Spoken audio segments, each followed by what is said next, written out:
Chapter 155 Shattering Void. Engagements. Zuolin's words made Xie's expression suddenly unnatural, but what Zuolin said next left him not knowing whether to laugh or cry. You must be a genius.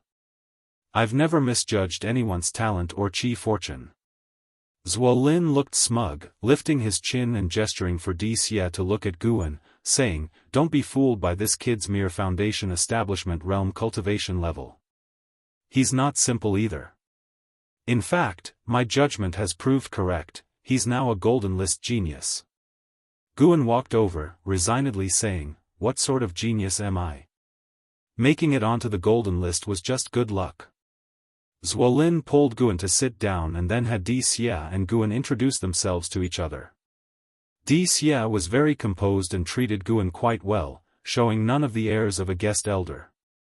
Zuolin was very interested in Xie, and upon hearing that Xie wanted to learn about Sword Venerable Fudao, he didn't hide anything and began telling stories of Sword Venerable Fudao's exploits. Xie listened attentively. Before he came, he had heard that the number one cultivator of the 9 dynasties was either the Daoist of Immortality from 3 Pure Ones Mountain or the Sword Venerable Fudao from Supreme Sect. Among them, Sword Venerable Fudao was the most mysterious. Though he had repeatedly aided the Supreme Sect, no one knew his true identity. Guan found it amusing to listen to Zuolin boast about his other identity. At the same time, he was also observing Xie. In the following half an hour, Guan didn't sense any malice from Xie and could only hold back his suspicions for the time being. A great demon calamity was imminent, and a mystic heart realm great demon had infiltrated the Supreme Sect, the purpose of which was unknown. Guan feared Xie might suspect him, so he took the chance to slip away. There was plenty of time to come, and he could slowly observe Xie since Xie was planning to comprehend sword intent at the heavenly repair platform. In the days to come, Guan would use his divine sense every day to observe Xie. The more he watched, the more he felt Xie might truly harbor no ill will, he just seemed to earnestly want to learn swordsmanship. Before, when Xie had swept the surroundings with his divine sense, he was probably just looking for Sword Venerable Fudao. Spring went and autumn came, 2 years passed in the blink of an eye. In these 2 years, Guan's lifespan had increased rapidly. Starmaster Cave had provided him with an enormous amount of lifespan. His lifespan had already broken through 6,500,000, getting ever closer to the 10 million mark. One day, Guan visited the book collection hall in the Outer Gate City and, under the name Panan, published a new book titled Shattering Void. Lu Chang, the elder who had once taken care of Panan, had passed away, and he was received by Feng Shang, the great elder of the book collection hall. Feng Shang was thrilled to receive Panan for the first time, bombarding Guan with compliments and guaranteeing that he would handle the book's follow-up matters well. Only after an hour at the book collection hall did Guan manage to get away. Feng Shang was simply too enthusiastic. In Feng Shang's eyes, Guan was a tremendous opportunity. As long as he arranged Pan's new book properly, his career would skyrocket. After leaving the book collection hall, Guan strolled around the city. As the Supreme Sect grew stronger each year, the Outer Gate City became very bustling. Every street was crowded, and even stalls appeared, selling all kinds of odd and remarkable items. In the last year, Guan had taken to wandering the city streets whenever he was free.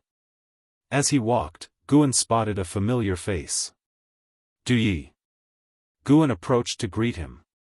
Both being house servants of the Ji family and having been accepted into the Supreme Sect together, their relationship was not close, but they would chat if they bumped into each other in the outer sect. Du Yi was fiddling with a small gourd at a stall. Hearing Guan's voice, he reluctantly set the gourd down, stood up, and looked at Guan. When Guan reached him, Du Yi greeted him with a smile, asking, "Are you here treasure hunting too?" Guan laughed and replied, "There aren't that many treasures to find.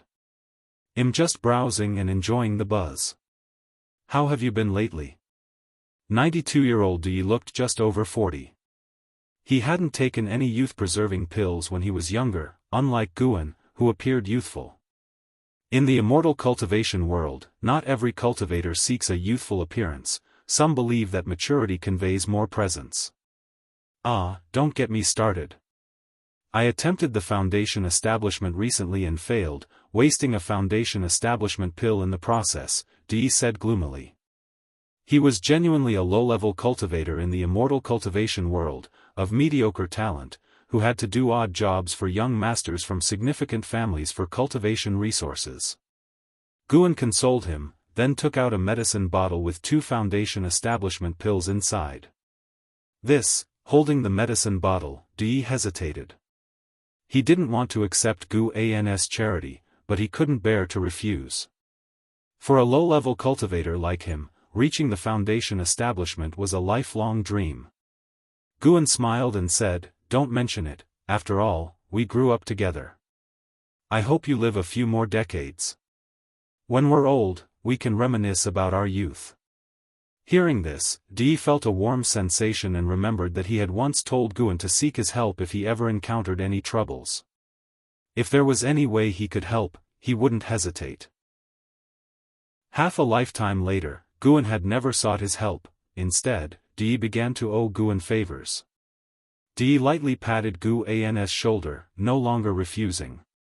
He put the medicine bottle into his storage bag. "By the way, I heard something recently. Our third miss has been betrothed," Dee suddenly said in a low voice. Hearing this, Guan was stunned and asked with curiosity, "Betrothed? To whom?" Hearing of Ji Xiaoyu's engagement, his heart couldn't help but ripple. Perhaps it was because Ji Xiaoyu had once saved him as a child. Even after growing up, Ji Xiaoyu had been kind to him, not treating him like a house servant and giving him many things to help with his cultivation. Could even such a girl of heavenly pride not escape an arranged marriage? Thinking of this, Guan felt quite emotional. Dee shook his head and said, "How would I know? But it seems that only the engagement is set, there's no date for the wedding yet. I think the young master and the others are very happy, so the other party must be quite significant. That's a given, being able to marry into the Ji family is beyond our imagination," Guan said with a laugh. The two of them chatted for a bit more, and then Guan bid farewell to Du Yi. He didn't go back to Medicine Valley but continued to wander around the city. The book collection hall acted quickly, and in less than a month, Shattering Void appeared in the book collection halls of various cities. Riding on the reputation accumulated from Investiture of the Gods and Supreme Immortal Venerable, Pan's new book caused a sensation as soon as it hit the shelves, sweeping through the Supreme Sect. A month later, the name Shattering Void had spread throughout the Taitsong immortal cultivation world and started reaching the other 8 dynasties. Lu Lingjun also bought the book, and as soon as she finished reading, she went straight to Guan. "It's written quite well. The male protagonist harbors a great demon inside him that leads the way on his journey of immortal cultivation despite his mediocre talent, but," Lu Lingjun frowned as she spoke. "What but?" asked Guan. "Why is it called Shattering Void?" She stared intently at Guan, as if trying to see through him. Guan responded with a puzzled look, "Didn't you say that ascending is your pursuit in your homeland? Doesn't Shattering Void appeal to you?" Hearing this, Lu Lingjun couldn't help but nod, saying, "Indeed, it's very appealing. Then you should continue writing it well." She mocked herself internally. How could this kid have guessed that she was an ascender? Then, they started discussing the book Shattering Void, and Lu Lingjun made many demands. Guan wasn't agreeable at first, but when she brought out a pile of heavenly materials and earthly treasures, he changed his tune, saying he would consider it. Lu Lingjun was amused by his greed. After Lu Lingjun left, he took out Daoist Xuanxuan and started to read. Shattering Void was only written because someone asked for it, but the classics that are truly worth appreciating are in Daoist Xuanxuan. With the release of Pan's book, the servant disciples of Mystic Valley and the Third Medicine Valley also began discussing it, and Pan's name proved to be more influential than Guan had imagined. Half a month later, when Guan returned to the Third Medicine Valley, he sensed LV Baishan's presence. Counting the days, it had been more than 10 years since he last saw him. Guan went to the attic to meet with the long-waiting LV Badian. He closed the door of the room and then approached LV Badian, raising his hand in salute. LV Badian looked the same as he had many years ago. He gestured for Guan to sit down. After Guan took his seat, LV Badian finally asked, "What made you think of publishing a book recently?" "It was a spur-of-the-moment thing." "Did you read it too?" replied Guan. "I did." "It's not as good as Investiture." "That's true," Guan said sincerely. He believed that himself. LV Badian changed the subject abruptly. "Is Su Han your disciple?" Upon hearing this, Guan feigned nervousness and asked, "He used to be." "What about him?" LV Badian stared at Guan and said, "He has also cultivated the defying fate divine skill." "What?" Guan was visibly shocked. He hastened to explain, "I didn't teach it to him. Over these years, I haven't even seen him." Since LV Badian had passed the defying fate divine skill to Guan, he had barely practiced it because he couldn't abandon his cultivation to start over. LV Badian snorted and said, "Of course, I know you didn't pass it on. As a matter of fact, I didn't create the defying fate divine skill either. I also received it from someone else. I can tell you directly that defying fate divine skill comes from the Ephemera sect. Now that Su Han has also learned it, it indicates that the remnants of the Ephemera sect have not been completely eradicated." Gu An's eyes widened, displaying a look of disbelief. He thought of the 9 Nether 13 evil and the ghost mother of Ephemera. Could it be that they had approached Su Han? "Sect leader, you," Guan looked at LV Badian, unsure of what to say, a mix of emotions crossing his face. He really wanted to say, "I also have an identity concerning the Ephemera sect. I am the sect hierarch of the Ephemera sect." LV Badian chuckled, "Don't worry. I just have karma with the Ephemera sect. I don't actually come from there. In my youth, I made a Daoist friend who was from the Ephemera sect. Before she died, she passed the defying fate divine skill on to me. It is because of this skill that I could achieve what I have. Don't talk about this past to anyone. If you do, I surely won't be able to hold on to my position as sect leader. Ever since the Supreme Elders returned, my position has become increasingly unstable." He concluded with a self-deprecating laugh. Guan immediately responded, "Of course, I won't speak of it, as long as you don't harm the interests of the Supreme Sect." LV Badian glared at him, feigning annoyance, but he was inwardly very pleased. He's truly worthy of being the sect leader I picked. Following that, LV Badian said, "Su Han has learned the hateful heaven divine sword and inherited the defying fate divine skill. His progress will be rapid from now on. How close are you with him? If you're close, be cautious. It's clear that Su Han has a mastermind behind him. I'm afraid that person will come after you to make Su Han hate this world even more." Chapter 156 Innate Divine Skills Persecuting Me? Guan almost laughed. Whoever wanted to persecute him must have had a death wish. With his ability to foresee potential threats, he could detect anyone who harbored hostility towards his true self at the first moment. At least for now, no one bore him ill will. Guan usually acted kindly towards others, making it hard for anyone to hold a grudge against him. Apart from the Supreme Sect, not many people knew him. Faced with LV Badian's scrutiny, Guan frowned and pondered, "I can't say for sure. I treated him quite well, but back when the Sword Sect was hunting him down, I advised him to abandon the hateful heaven divine sword. Maybe he holds some resentment towards me because of that." LV Badian nodded and said, "Having some resentment is good. At least you won't become his weak point. But you should still pray he doesn't hate you. Otherwise, if he grows stronger, you'll be in trouble." His tone became teasing towards the end. Guan shrugged and said, "I believe the Supreme Sect will protect me. If I encounter danger here, then there must be a serious issue with the Supreme Sect." "You cheeky brat, you're mocking me, aren't you?" "Not at all. I trust you, sect leader, so please don't make fun of me. As a minor cultivator, I don't want to get involved in bigger troubles. Nothing to do with the ephemera sect or the hateful heaven divine sword, I'd prefer it that way. Guan said helplessly. Seeing his expression, LV Badian suddenly felt ashamed, thinking he shouldn't have teased him. Guan didn't possess the cultivation level of the unification realm's 9th layer. Facing the threat of the hateful heaven divine sword, he must have been very afraid, but was just putting up a brave front. With that thought, LV Badian's face turned serious, and he said, as long as you stay within the supreme sect, nothing will happen to you. At least here, I can ensure your safety. Obviously, he was hinting at Guan about going to Tianya Valley. Although LV Badian didn't know where Tianya Valley was, he knew that Guan frequently left Mystic Valley, but he never asked about it. LV Badian started talking about Li Xiandao. The Taizong dynasty's offensive was swift and fierce, opening no fewer than 5 battlefields in collaboration with the Great Yu dynasty. The neighboring dynasty was about to collapse.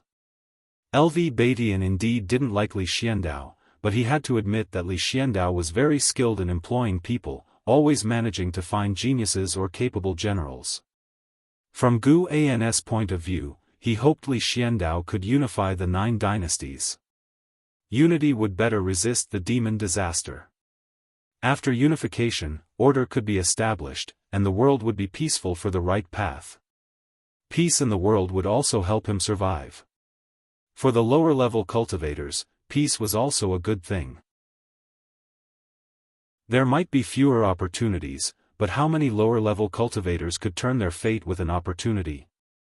Cultivators who turned their fate with opportunities were far fewer than those who died in conflicts. The two talked for a long time, until evening, before LV Badian finally left. Guan couldn't help but feel that LV Badian had lost some of his sharpness from years ago. Starmaster Cave. Guan, masked, appeared on a cliff, his divine sense sweeping over to see Jianghu staying in a cave. Inside the cave was a pool filled with blood-colored water, where Jianghu was practicing, his chi blood continually increasing. Xianxia was in the forest, practicing her step technique. After spending 2 years in this grotto heaven, both Jianghu and Xianxia had received various inheritances, rapidly improving their skills. It would take many years for them to fully inherit Daoist Starmaster's legacy. After all, Daoist Starmaster was in the Mahayana realm, and his lifetime legacy was extremely vast. Even though Jianghu had matchless talent, it would take a lot of time to absorb it all. Guan just glanced at them, then went to pick the celestial treasures in the forest. His aura was hidden, unnoticed by the spirit beasts within the grotto heaven. These unification realm spirit beasts were very gentle and had formed good relations with Jianghu and Xianxia, but to avoid unnecessary trouble, Guan still acted quietly. After an hour, Guan left, satisfied. This trip had gained him 50,000 years of lifespan. Since no one cultivated the treasures in Starmaster Cave, Guan also didn't want to do so, fearing that people from the 7 stars spirit realm might come after him. He could only patiently wait for the celestial treasures in this grotto heaven to grow naturally. That's why he picked only a small amount every time, leaving half behind to self-reproduce. He quickly arrived at Nianchu Cave. One night last month, with Gu An's protection, Tian Yao successfully crossed her tribulation and entered the core formation realm. She had been consolidating her cultivation ever since. Landing on the ground, Guan sensed that her demonic power had stabilized, which indicated that she had consolidated her cultivation. He deliberately made footsteps as he walked towards a garden area.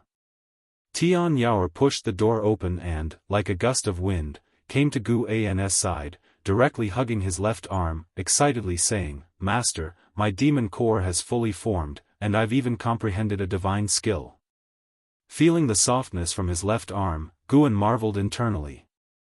A demon was indeed a demon, she appeared very slim, yet her figure was astonishing. He naturally withdrew his arm and walked a few steps forward, squatting down to pick medicinal herbs, while asking, "What kind of divine skill?" Tian Yao came to his side, bending at the waist, hands on her knees, and smiled sweetly. A transformation divine skill, I'm very powerful now. As soon as she finished speaking, a wave of demon energy spread from her body, covering her figure. Guan turned his head to look. As the demon energy dissipated, Tian Yaoer had transformed into his exact image, her aura indistinguishable from his, with no trace of demon energy. This surprised him. This divine skill was not bad. Guan placed the harvested medicinal herbs into his storage bag, stood up, and curiously asked, "Can you teach me this divine skill?" Tian Yaoer shook her head and said, "I wish I could, but there's no mental method or incantation for it. This divine skill seems to come naturally to me, like speaking. It's very easy for me to use, but I don't know how to teach it." She transformed back into her previous appearance, demon energy swirling, and clutched Guan's mask. Guan took a step back, and Tian Yaoer, in red, placed her hands on her hips and laughed proudly. "Master, how was it? Isn't my divine skill amazing?" Her bright eyes turned into two crescent moons with joy, making Guan unable to resist reaching out to pat her head, ruffling her hair. After praising Tian Yaoer a few times, Guan had her return to her cultivation. Guan rarely visited, so Tian Yaoer didn't want to cultivate and instead stayed by his side, chattering incessantly about trivial matters, like a crooked flower or bumping into a tree while practicing the limitless freedom step. She could only stay in Nianchu Cave, with no contact with other demon creatures, so if it were Guan, he wouldn't have so much to talk about. Guan didn't get annoyed. On the contrary, he listened attentively, occasionally responding, which made Tian Yaoer even happier. For a long while, Tian Yaoer followed Guan to a stone table, where he took out bottles of elixirs for her cultivation, instructing her on how to take them. "Once you master the limitless freedom step, I can take you out for a walk." Guan looked at Tian Yaoer and said seriously. Having stayed in Nianchu Cave for so many years, Tian Yaoer never requested to go out. Her attitude towards the medicinal herbs was very serious too, at least Guan couldn't find any fault in her. Guan had already accepted Tian Yaoer, no longer seeing her as a mere demon slave. Tian Yaoer wasn't too excited. Instead, she pouted and said, "The limitless freedom step is too hard. Who knows how many years I'll need to master it. Even the Heaven Phoenix demon mother didn't achieve her power in just a few decades. The strong beings in this world have all endured long lonely years before they could act as they pleased." Guan said earnestly. Tian Yaoer nodded and said, "I understand, I'll definitely work hard in my cultivation." Guan noticed that she no longer kept talking about revenge. He wondered if she kept it in her heart or had given up on the idea. He didn't leave immediately but sat down and started explaining the primordial earth immortal skill to Tian Yaoer. The core formation was just the beginning, Tian Yaoer still had a long way to go. If he could nurture a peerless great demon, Guan would certainly feel a sense of accomplishment. Tian Yaoer's ultimate lifespan was 18,000 years, meaning she would be with Guan for the longest time. Perhaps to avoid loneliness in the future, Guan's teachings to Tian Yaoer were no less than his instructions to Anhao. Dark clouds covered the sky, the mountainous terrain undulated unevenly, and as far as the eye could see, the hills and valleys were sparse with vegetation. Most of the trees were withered, stripped of their leaves. Desolate, silent. Two figures walked through the mountains, one of them being Guan's disciple Su Han. After decades, Su Han had undergone a complete transformation. He wore black, carried a bone sword, and had a red string tied around his forehead and knotted at the back, casually binding his black hair. His eyebrows exuded malevolence, with a cold, indifferent gaze. Ahead of Su Han walked a frail old man, turning back repeatedly with obsequious smiles. "Sir, up ahead is the habitat of the holy beast Sky Dragon. Although this Sky Dragon is under 100 years old, it has a peculiar temper, so you must be careful," the frail old man warned. Su Han looked forward, where amidst the darkness, a massive mountain faintly appeared, intermittently echoing with shrill cries, making the place daunting and terrifying. He ordered, "You go attract it first, it'll follow soon." The frail old man's face turned pale upon hearing this, quickly waving his hands. "With my cultivation level, I'm afraid." Su Han's eyes turned cold, making the old man shiver, and he hastily agreed, flying ahead and quickly disappearing into the darkness. Not long after, a dragon roar erupted from ahead, shaking the heavens and earth. Su Han then took down the bone sword from his back, with terrifying black energy seeping from his orifices, making him appear as if possessed by a demon. "Who dares trespass the forbidden grounds of the ancient Sky sect?" A furious, elderly shout came, and a grey-robed burly man suddenly flew over the mountain peak, attacking Su Han. Su Han, with his back to him, did not turn around. He continued walking forward with his sword. At that moment, a ghostly figure appeared behind him, swinging its palm to gather terrifying ghost energy into a massive black wing. The grey-robed burly man's face changed drastically, using his spiritual power to resist, but he was still sent flying by the attack. "I advise you to pretend you saw nothing, or it would be a pity if you were to die." An icy female voice came from the mysterious ghostly figure. If Guan were here, he would definitely recognize the voice. Ghost Mother of Ephemera.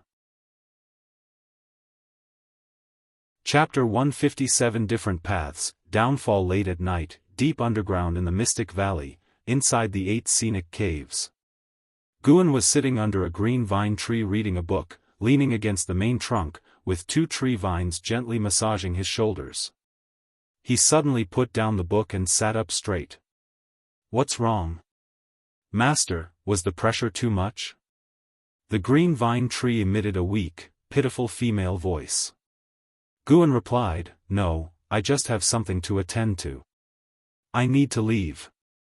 The green vine tree trembled, quickly saying, "Master, don't forget to bring some lamb meat next time." Guan waved his hand and then disappeared from the spot. He took a step out of the Supreme Sect's boundaries and arrived at the top of a mountain. It was late autumn, the night wind was chilly, fluttering his robe. He gazed into the distance. He felt that the Sky Dragon was in trouble. Although he and the Sky Dragon hadn't formed a contract, ever since the Sky Dragon was born, they established a subtle connection. This connection was similar to the feeling when Sage Xian Miao summoned him. He extended his divine sense along this subtle connection. Soon, he locked onto a certain sect. His divine sense pierced through layers of restrictions and entered a minor heaven and earth similar to the Starmaster Cave. The Ghost Mother of Ephemera, and the 9 Nether 13 Evil. These guys were fighting with great cultivators of the ancient Sky sect. Gu An's divine sense locked onto the Sky Dragon, his expression becoming strange. The person fighting with the Sky Dragon was surprisingly Su Han. Su Han's aura had already approached the nascent soul realm, but his aura was very chaotic, giving the impression that he could deviate at any moment.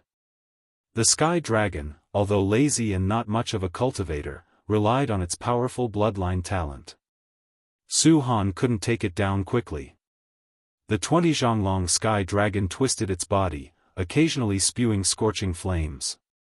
Su Han's figure was ghostly, skillfully dodging, and occasionally swinging his sword, sending sword chi slashing at the Sky Dragon, causing its dragon blood to splatter continuously. In his other hand, Su Han held a cloth bag, collecting the Sky Dragon's blood. After a moment of hesitation, Guan decided to intervene. In the dim heavens and earth, the Sky Dragon was fleeing through the mountains and wilds, with Su Han wielding a bone sword, relentlessly pursuing. "Damn it! Who are you, really? I will never forgive you in the future." The Sky Dragon roared, shaking the mountain forests, its voice still childish, like that of a young boy. Su Han's cold voice came from behind, "Hateful Heaven Divine Sword, Su Han." The Sky Dragon's eyes narrowed, clearly having heard of the Hateful Heaven Divine Sword, showing fear in its eyes. It ran even faster, twisting its body like an eel. Su Han leaped into the air, flying high, and slashed down. The sword chi was immense, condensing into 7 sword shadows, attacking the sky dragon. Each sword shadow's tail had several ghosts, as if evil spirits were pushing the swords, terrifying under the night sky. A dark purple demonic shadow appeared out of nowhere on the sky dragon's head, grabbing and dispersing Su Han's sword chi in midair. Su Han's eyes widened. It was him. Su Han couldn't forget the mysterious demonic shadow that killed his master, Zhongliang, recognizing it at a glance. Boom! A terrifying divine sense instantly struck his mind, causing him to faint immediately, falling into the mountain forests. The sky dragon also suffered a divine sense attack, instantly falling unconscious, its massive body crashing down, kicking up clouds of dust. Guan appeared before Su Han, who lay on the grass, life or death uncertain. At this moment, the ghost mother of Ephemera suddenly appeared before Su Han, half kneeling, clasping her hands in apology. Please forgive me, sect hierarch. We did not know the sky dragon was connected to you. The ghostly energy around her dissipated, revealing a pale female face. Her gaze towards Guan was filled with joy. Guan coldly asked, "Are you the ghost mother of Ephemera?" Although he had seen the ghost mother of Ephemera before, Sword Venerable Fudao had not, so he had to ask. "I am indeed the ghost mother of Ephemera." The ghost mother of Ephemera respectfully answered.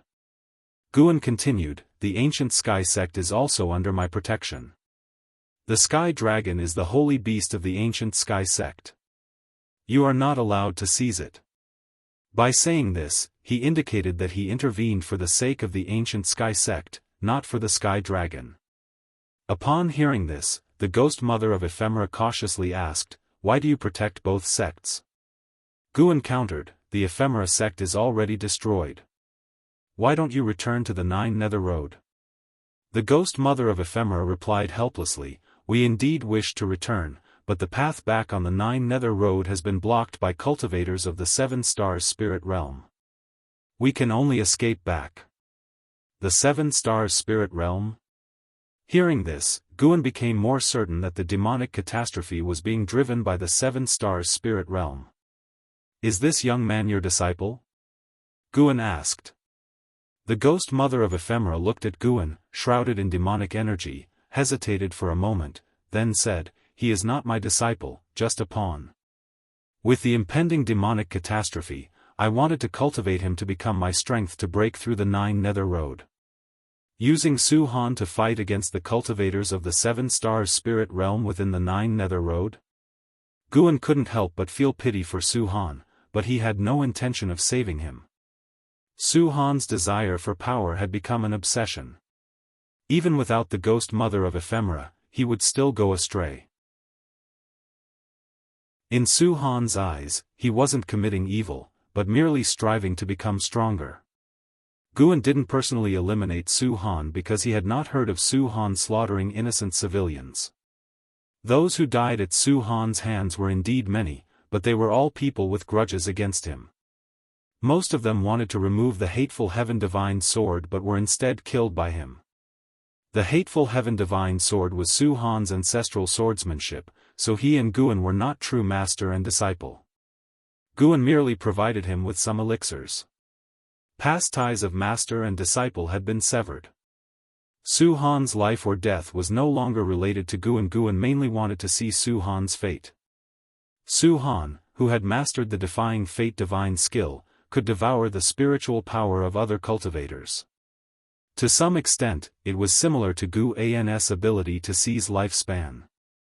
But Su Han's path was completely different from Gu An's. Wherever this young man went, he fought, and his fierce reputation spread far and wide. The ghost mother of Ephemera revealed the effects of the defying fate divine skill, which were exactly the same as those known to Guan, with no exaggeration. From the ghost mother of Ephemera's perspective, she naturally didn't know Sword Venerable Fudao knew the defying fate divine skill, so she spoke frankly. Perhaps she genuinely wanted to make Guan the sect hierarch of the Ephemera sect. In the land we come from, the Ephemera sect has stood for tens of thousands of years. The spiritual energy there far surpasses that of the 9 dynasties. Although the ephemera sect has been destroyed by the mountain god, it was the traitors who defected to butcher Immortal Jing who were wiped out. Our sect's orthodox disciples still remain. If you return with me, in at most 1,000 years, the ephemera sect can restore its former glory. The ghost mother of ephemera said earnestly. Guan asked, is it just because I know the Taitsang divine shocking sword? Aren't you afraid it'll sacrifice you all, like the actions of the ephemera sect? Knowing the Taitsang divine shocking sword is one reason. I have stayed in the supreme sect for many years and learned about your deeds. Your ability to inscribe the words righteous path on the heavenly repair platform speaks to your character. If you are willing to lead the ephemera sect, you can certainly guide it towards the right path. The ephemera tree may be an evil entity, but the ephemera sect was originally founded by subduing this tree to save lives and thus established its Daoist tradition. As she spoke, she raised her right hand, and a token appeared in her hand. This is the token of the sect hierarch of the ephemera sect. The deceased hierarch had always been searching for this token, not knowing it was in my possession. This token can find all members of the ephemera sect and locate the hidden inheritance of true disciples. Guan extended his hand, his divine sense entering the token. He sensed a powerful restriction, which could not be broken by anyone below the Mahayana realm. Of course, this restriction was formidable to others, but it was as if non-existent before him. As his divine sense entered the token, he felt as if he was overlooking the land. He saw a chaotic, dim world with only landforms, no flowers or living beings. Through the scenes within the token, he could see the positions of other ephemera sect cultivators. Apart from this, the token had many other functions, with numerous restrictions that intrigued Guan. He retracted his divine sense and said, "I'll temporarily hold on to this token. In the future, treat the token as though it's me." Upon hearing this, the ghost mother of ephemera was overjoyed and quickly bowed to thank Guan. Guan then disappeared from the spot. The ghost mother of ephemera immediately stood up and left with Su Han. As for the distant sky dragon, she dared not touch it again. Late autumn in the Mystic Valley. Guan watched his disciples sweep away the fallen leaves in various gardens while his divine sense was focused on the distance, observing the decisive battle between the Taitsang dynasty and the Hanlu dynasty. LV Xian and Wu Ju were also participating, showcasing their prowess. They were already close to reaching the Hanlu dynasty's imperial city. Gu An's focus was mainly on Yi Yan. Yi Yan was also from the Mystic Valley and had been guided in spear techniques and body tempering methods by Luo Han and Zhou Tongyu. After building his foundation, he joined the army. Decades had passed. Yi Yan was now a general of the Taitsang dynasty with illustrious military achievements. Although not yet in the core formation realm, his strength on the battlefield was formidable. After all, most soldiers were below the core formation realm. Those who reached it typically transcended the dynasty's constraints, seeking their own immortal path. Watching the battlefield, Guan felt like he was witnessing the investiture of the gods. Both sides had sects cultivators charging into battle, casting spells. The losing side would be overwhelmed by the army, retreating step by step. Just as he was engrossed, Zhen Qin flew over on her sword and landed beside Guan. She whispered, "Master, senior brother Su Han has been wanted by the ancient Sky sect." Guan nonchalantly said, "I've told you, he's not your senior brother." Zhen Qin pouted, "He might not be my senior brother to outsiders, but we grew up together. How can I completely sever ties with him? Telling me want help. What can I do? Master. I'm just feeling anxious and wanted to talk to you." Zhen Qin glared at him. Guan glanced at her, smiling, "Don't worry about him. He survived many years of being hunted. Instead of worrying about him, you should worry about yourself. You seem to encounter more danger than him." He referred to the time Zhen Qin was saved by Sage Xian Miao from the law enforcement hall disciples. Although she didn't mention the existence of the mountain god, Yi Lan knew about her perilous experience and had informed Guan. Just as Zhenqin was about to retort, she suddenly sensed something and took out her disciple token from her storage bag. Guan did the same, taking out his Valley Master token, and inserted his divine sense. Immediately, he heard the voice of Gu Zong. Supreme Elder Kusong investigated the demon land and unfortunately perished. In 3 days, all disciples must gather in the affiliated city to pay respect to the ancestor. Chapter 158, Jiang Qiong returns. A hand in the night. Ancestor Kusong died? Guan heard Gu Zong's words and felt a bit dazed. Although he wasn't very close friends with Ancestor Kusong, they had pleasant conversations whenever they were at the inner sect book collection hall. Hearing the news of Ancestor Kusong's demise gave him an indescribable feeling. The Supreme Elder has fallen. If I recall correctly, Ancestor Kusong was at the Mystic Heart Realm, right? Zhenqin frowned and said. When the Ephemera sect attacked back then, Ancestor Kusong fought against Venerable Qi Qian, spreading his Dao name throughout the Supreme Sect. He had become the second most renowned great cultivator in the Supreme Sect, only next to Sword Venerable Fudao. Even Zhenqin, who had no interaction with Ancestor Kusong, felt sad upon hearing his demise. Guan looked up to the sky. He saw dark clouds, indicating that a storm was about to come. Ancestor Kusong's death shocked the entire Supreme Sect, and the news quickly spread through the immortal cultivation world. 3 days later, Guan arrived at Inner Sect City as scheduled to attend Ancestor Kusong's memorial service. Tens of thousands of disciples in the city mourned. Listening to the sect elders recount Ancestor Kusong's life achievements, even newly inducted disciples felt sorrow. After recounting Ancestor Kusong's life, the Supreme Sect also disclosed for the first time the impending great calamity of demons that would erupt decades later, causing an uproar among the cities.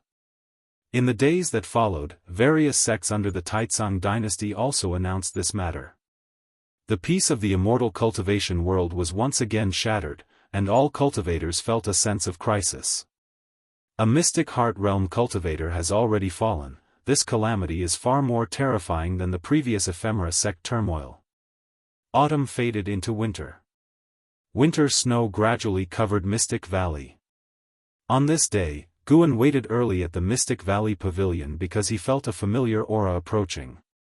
Late at night, a figure appeared outside Guan's window. Guan went to open the window and let the visitor in. It was a white-robed woman wearing a bamboo hat. After entering, she took off the hat and looked back at Guan, who was setting up a restriction. She smiled and asked, "Did you miss me, obedient disciple?" After finishing the restriction, Guan turned around and curiously asked, "Where have you been all these years? Are you all right?" He cast a lifespan detection spell on Jiang Qiong. Jiang Qiong, Nascent Soul Realm Level 6243/700/5490, 5,490 years of maximum lifespan. Guan remembered that Jiang Qiong's maximum lifespan was around 2,400 years. It seems there were great opportunities on the Nine Nether Road. Jiang Qiong smiled and said, "I went to a mysterious place and got great opportunities. How could your martial master not fare well?" Seeing Guan's concerned expression warmed Jiang Qiong's heart. Someone still thought of her in this world. Guan invited Jiang Qiong to sit down first and then started brewing tea. "Disciple, how have you been these years?" Jiang Qiong asked, her gaze sweeping over the room's decor. With his back to her, Guan replied, "As usual, growing flowers and herbs, reading books. Oh, and in the last Golden List tournament, I ranked among the top 500, thanks to the magic artifact bestowed by my sect seniors." Talking about the Golden List tournament, he felt proud and intentionally boasted to Jiang Qiong. In the past, Jiang Qiong might have been surprised, but after experiencing the Ephemera sect turmoil and traveling the Nine Nether Road, her perspective had changed drastically. Facing Guan's boasting, she found it amusing while also feeling gratified. Seeing him living well made her happy. After Guan finished speaking, he carried some hot tea to the table. As he sat down, he poured tea while asking, "And you? Can you share a bit?" Jiang Qiong smiled and said, "I offended a significant figure and have to hide in the 8 scenic caves for a while. Are you sure you want to know?" Upon hearing this, Guan immediately shook his head and said, "Then forget it. If you need to hide, just hide. I certainly won't betray you." In the past, Jiang Qiong had taught him many things, and the 8 scenic caves belonged to her, so sheltering her was only natural. More importantly, Guan already knew who was hunting Jiang Qiong. Before going to the ancient sky sect, Guan detected Jiang Qiong's presence during a divine sense probe. He accepted the sect hierarch token from the ephemera sect to give it to Jiang Qiong later. Just in time, Jiang Qiong had ambitions. 2 great cultivators in the void crossing realm were chasing Jiang Qiong, but they had lost her trail and were now wandering in the Great Yu dynasty. Hearing Gu An's words, Jiang Qiong smiled, raised her hand, and produced a white jade bottle. She said, "The spirit juice inside is good stuff. Drink a mouthful each month, no more, to avoid chi blood disruption. This juice can enhance your root bone quality." "How can I take this?" "You should keep it for yourself. I've already consumed a lot. This is the leftover, and it no longer benefits me. You keep it, no refusals." With a stern face, Jiang Qiong said this. Hearing her words, Guan had no option but to accept. After chatting for an hour, they moved to the 8 scenic caves. Guan revealed that the green vine tree had developed spiritual wisdom, but Jiang Qiong was nonchalant, stating that the green vine tree in the Thousand Autumn Pavilion also had spiritual intelligence. Earlier, while in the pavilion, Guan had already messaged the green vine tree, instructing it on what could be said and what should be kept secret. Back in the 8 scenic caves, Jiang Qiong sensed the spiritual energy was denser than before, making her very pleased with Guan. "Disciple, the Thousand Autumn Pavilion has disbanded, and my kin have all perished. From now on, I will depend on you. You won't mind, will you?" Jiang Qiong rested her hand on Gu An's shoulder with a smile. Guan stepped to the side and said, "Why would I mind? I even want to learn formations from you." He then went to the green vine tree and dug out the divine power collection of the Ji family, handing it to Jiang Qiong. Jiang Qiong had robbed this item during a banquet at the Ji family. It recorded the Heaven and Earth Path Gang divine skills. Guan had already mastered the Heaven and Earth Path Gang and upgraded it to Daoist Gang Primal Energy. Now, even if caught off guard, it would be hard for enemies of the same rank to kill him instantly. The Daoist Gang Primal Energy could autonomously protect his body. Looking at the divine power collection in her hands, Jiang Qiong felt mixed emotions. For some reason, her mood was quite complicated. Seeing her expression, Guan felt uneasy. "Don't tell me she's moved."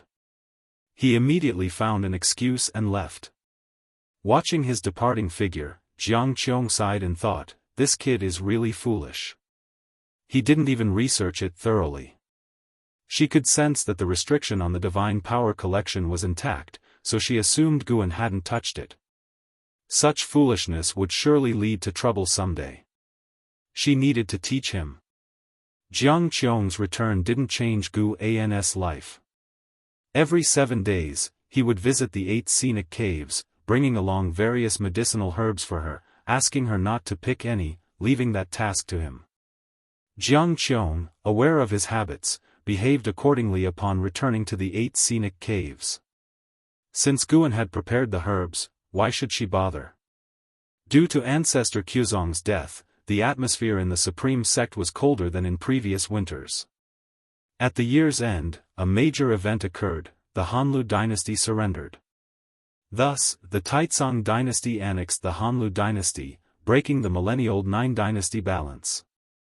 Li Xuando's prestige soared, with even the outer sect of the supreme sect discussing him. If he truly united the world, his name would be engraved in history.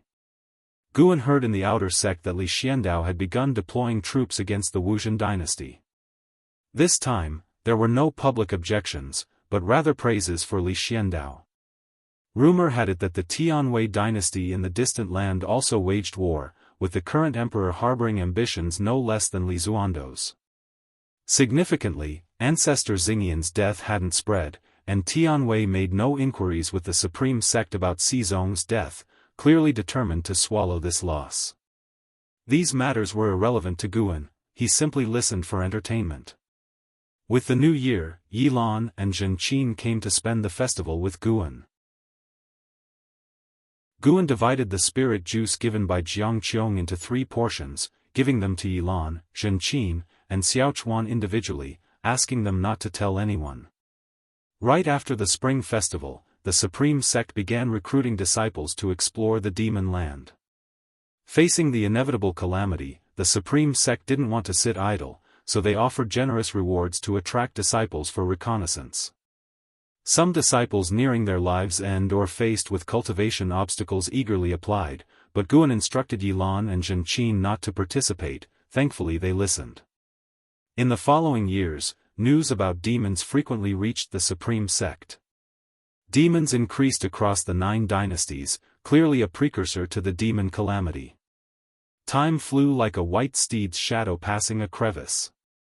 2 years later, during late autumn, in a mountain forest under the night sky, Xie walked. He stopped as black crows flew out from the darkness ahead. These crows swept past Xie, settled on a large tree behind him, and coalesced into a figure, dark and eerie, with no clear features. "The Emperor is looking for you. Won't you return?" the mysterious figure asked. "What for? Isn't the southward movement inevitable?" Xie's tone was full of sarcasm. "Why do you resist the Emperor's plan?" the mysterious figure asked in a deep voice. Xie mocked, "This world isn't big enough? Even in the demon lands, there are countless hills beyond his control. Why push humanity to extinction?" The mysterious figure snorted, "Demons and humans cannot coexist. Eradicating humans is the only way to ensure our safety. But humans exist overseas. When will the killing end? I think he's been influenced by the demon master. Don't speak ill of the demon master. Anyway, I want return. I'll train at the supreme sect. Don't seek me out again. If Sword Venerable Fudao discovers you, even if you die, I won't lift a finger." With these words, Xie left. The mysterious figure coldly said, "Sword Venerable Fudao? Ancestor Kusong of the Supreme Sect died by my hand. If I encounter Sword Venerable Fudao, I'll ensure he meets the same fate, boiled into broth." Xie continued without turning back and disappeared into the darkness. The mysterious figure snorted, then transformed into black crows and flew north. The crows flew swiftly, leaving the Taizong dynasty behind in no time. An hour later, they flew over the North Sea mountain and arrived at the forest of the Taichun dynasty. The crows landed by a small river, reformed into a figure. This time, he showed his true form, a crow-headed humanoid covered in black feathers, wings folding back as he squatted and plunged his hands into the river water. The night was chilly, and the river's surface glimmered. Thud! A hand suddenly pressed on his shoulder, freezing his expression. Chapter 159 Demon Clan's Momentum. Daoist Lord. Since ancestor Kusong perished, with the demon calamity approaching, Guan used his divine sense every night to inspect the lands of the 9 dynasties, to prevent enemies from sneaking in. That night, he happened to see Xie leaving the supreme sect, so he used his divine sense to follow, and then saw Xie meeting a demon. When Guan heard the demon say it was he who killed ancestor Kusong, Guan was filled with killing intent. He must avenge ancestor Kusong. After all, ancestor Kusong counted as an ancient friend of Guan. He didn't make a move directly but waited until the demon left the Taizong dynasty before acting. The Black Crow demon envoy stopped by the riverside, intending to rest and infuse his demonic power into the river, marking this land through the water. Before his demonic power could probe into the river, a hand fell on his shoulder. He had never experienced such a thing, even in the demon land, no demon could approach him silently. He instinctively wanted to evade, but an unimaginable pressure pinned him down, rendering him immobile. Terror showed on his crow-like face. He glanced sideways, barely seeing a shadowy figure. Guan originally wanted to mock him, but seeing he was already scared half to death, it felt pointless. He then used his divine sense to assault his soul. Soul-capturing skill. The night was silent, with only the faint sound of flowing river water echoing. The moon set, the sun rose, the brilliant sun climbed from behind the eastern mountains, its rays piercing the sky, shining on Guan and the Black Crow Demon. Under the sunlight, Guan, exhibiting his 9 extremes yin-yang body, appeared ghostly, while the Black Crow Demon in front of him had turned white-eyed, his body twitching slightly.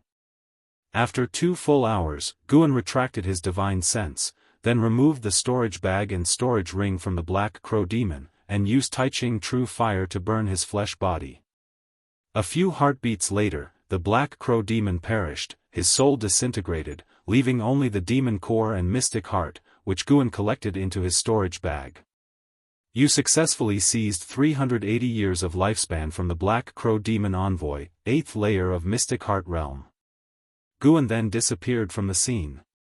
At noon, in the 3rd Medicine Valley.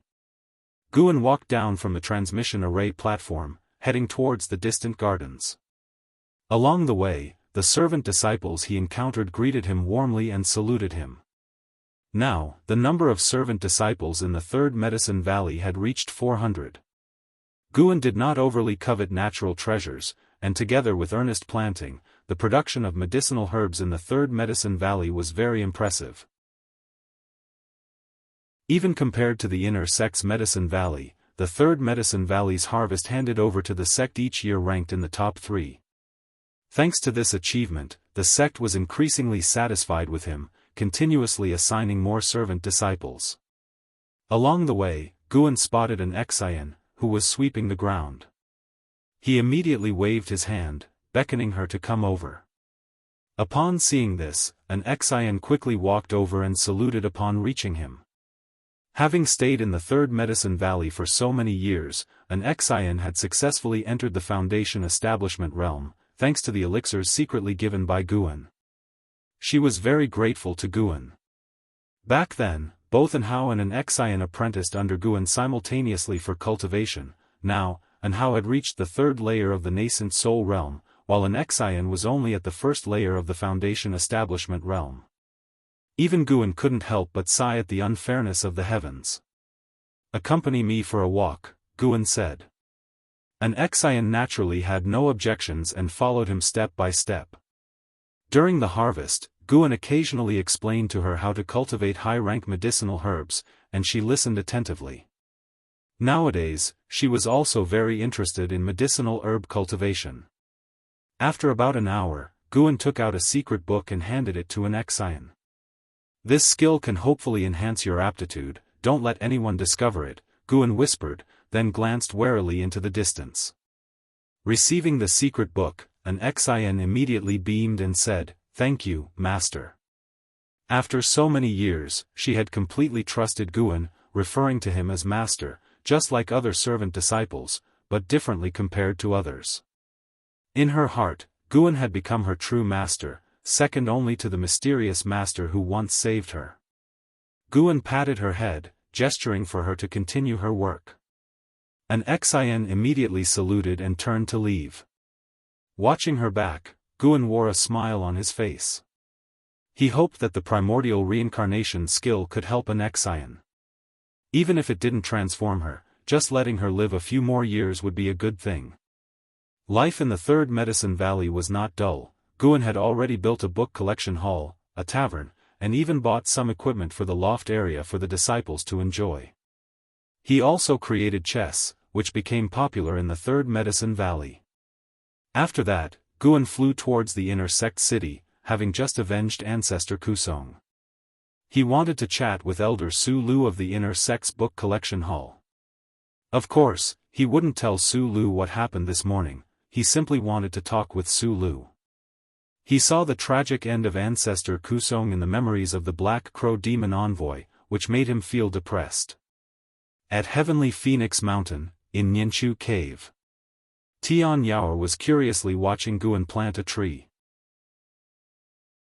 The tree was already 2 zhang tall, its leaves crimson, with long vines growing from it, making it look like a tree ablaze with flames. This was a 7th-tier spirit tree, the sun-nurturing tree, which Guan had moved from the Starmaster Cave.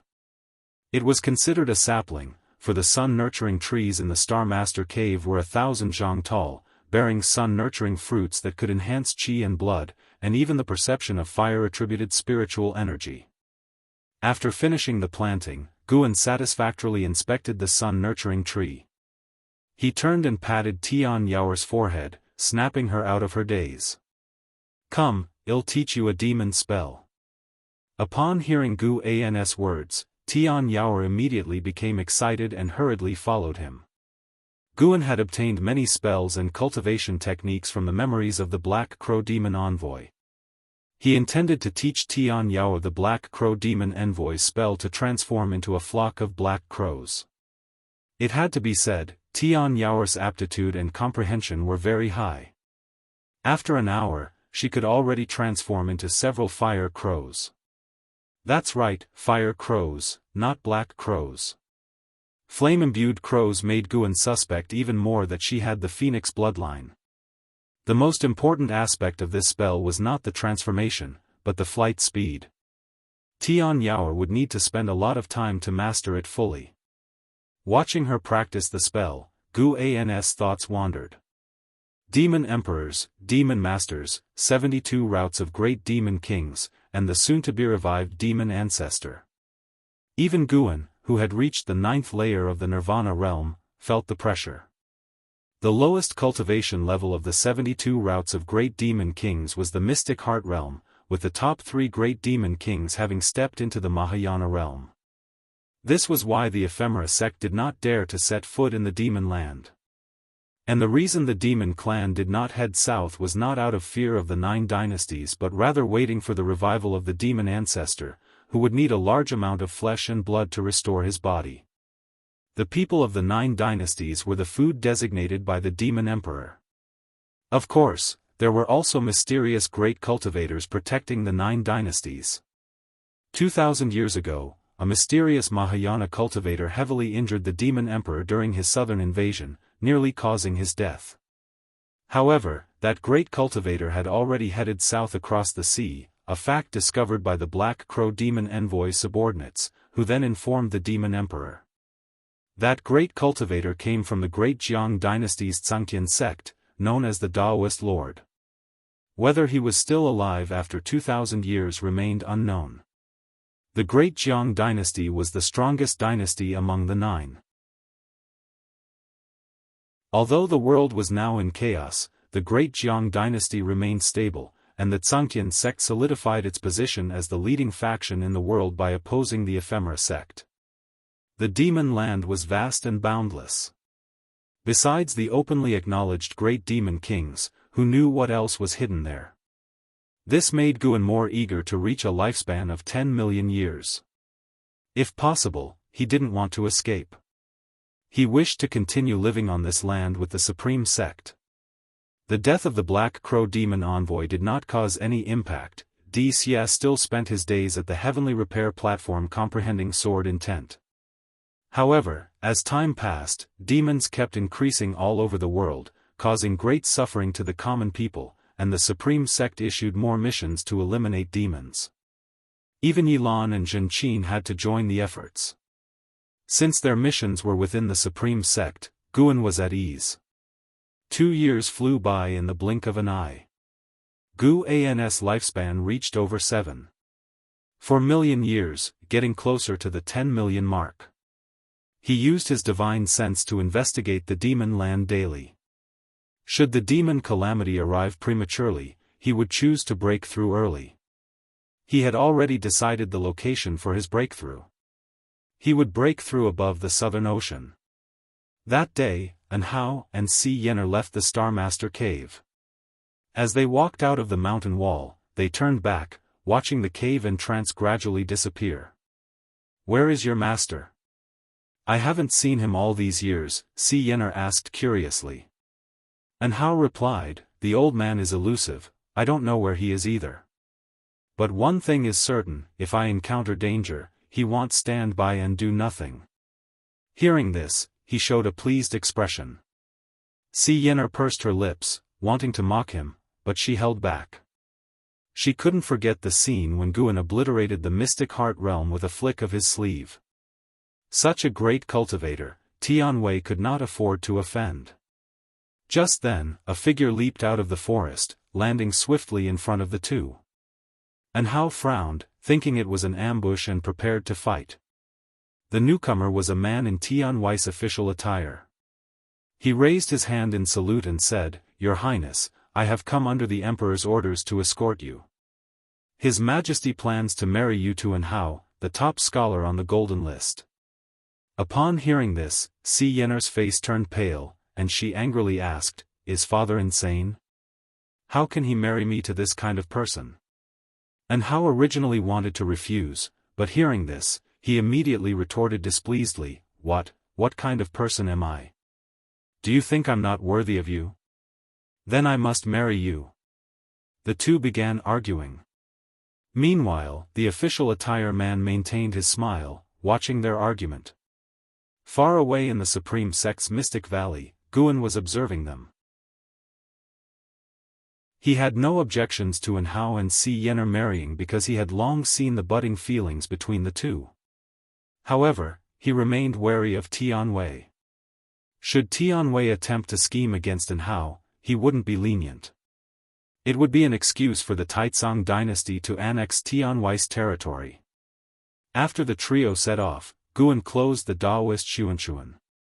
Someone was approaching Mystic Valley. He stood up, exited the house, and went downstairs. After an hour, Di flew his sword into Mystic Valley. From a distance, he saw Guan and waved in greeting. The valley disciples, seeing him acquainted with Guan, did not stop him. Di landed, stowing his flying sword into his storage bag, then dragged Guan to a secluded place. The family sent a message, they're planning to move out of the Supreme Sect. The third miss specifically asked to bring you and me, Di whispered, his expression exuberant, feeling honored that the Ji family hadn't forgotten him. Chapter 160 You are not strong enough. Relocate from Supreme Sect. Guan was stunned. He didn't expect that Di had come to him regarding this matter. How could he leave Supreme Sect? His foundation was still here. Moreover, where could the Ji family go if they left Supreme Sect? Guan frowned and asked, Why do they want to relocate? Di replied, It seems to be related to the demonic calamity. The family has already found a place to avoid the calamity.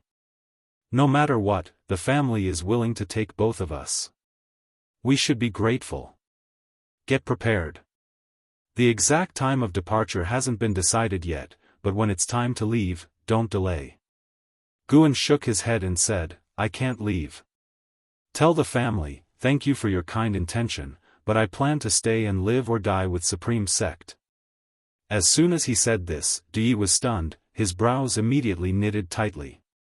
He said in a deep voice, Guan, don't forget where you and I come from. Sorry, the Ji family's nurturing grace, I've repaid over the years with medicinal herbs. But the kindness of Supreme Sect, I still can't repay. I can't leave, you go ahead. I will stay. Guan said seriously. Di was furious, wanting to teach Guan a lesson, but he was afraid that other servant disciples would hear. There's still time. Think it over.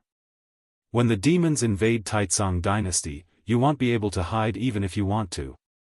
Di threw down those words and left in a huff. He came quickly and left quickly, but when he departed, there was no smile on his face. Despite Duye's anger, Guan felt warm inside. At least it showed that Di cared about him. Otherwise, he wouldn't bother about his life or death. However, he really couldn't leave Supreme Sect. If Supreme Sect couldn't survive the demonic calamity, it wouldn't be too late for him to escape then. With Gu An's cultivation level, if he really wanted to escape, who could stop him? It wasn't until nightfall that Guan entered the 8 scenic caves. Jiang Qiong was meditating under the green vine tree, training. In front of her stood a great cauldron, with the fire under the cauldron still burning.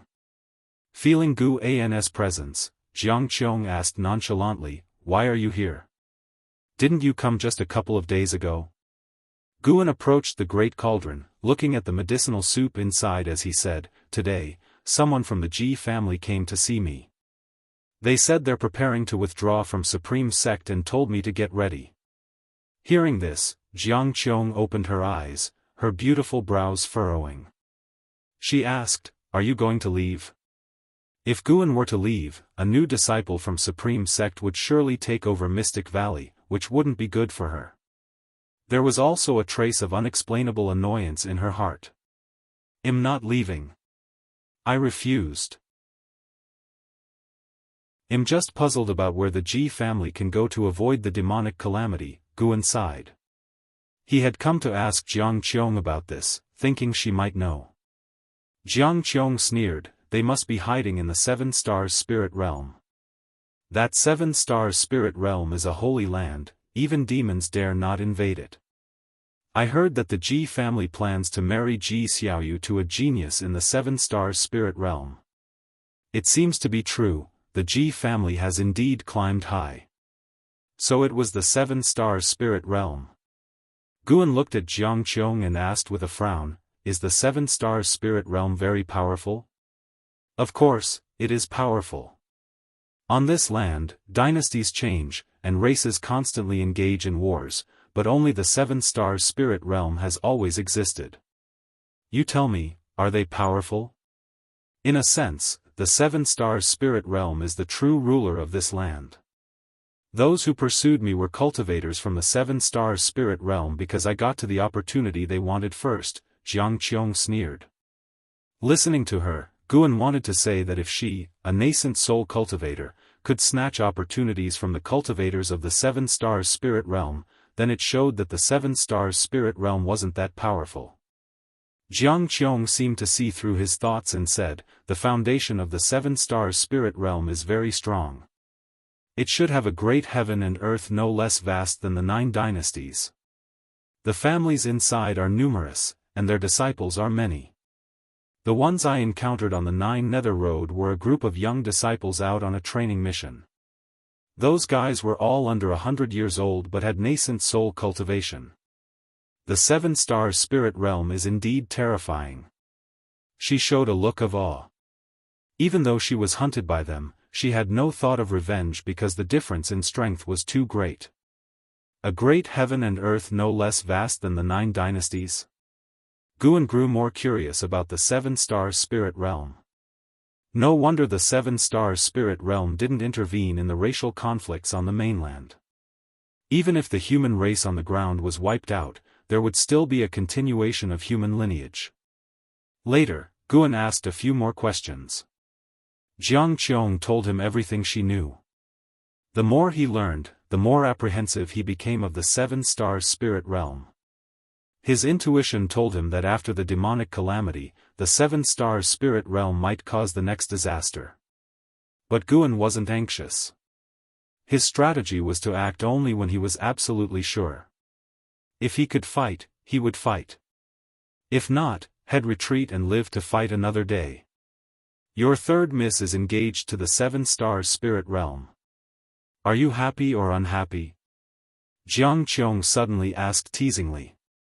Guan casually replied, "Third miss is a girl of heavenly pride. Naturally, she would marry a boy of heavenly pride. I'd certainly be happy for her." "Really? Not a bit of regret in your heart?" Jiang Qiong asked with a smile. Guan raised his eyebrows and shrugged, saying, "Indeed I have regrets. Actually, I admire the 3rd Mississippi.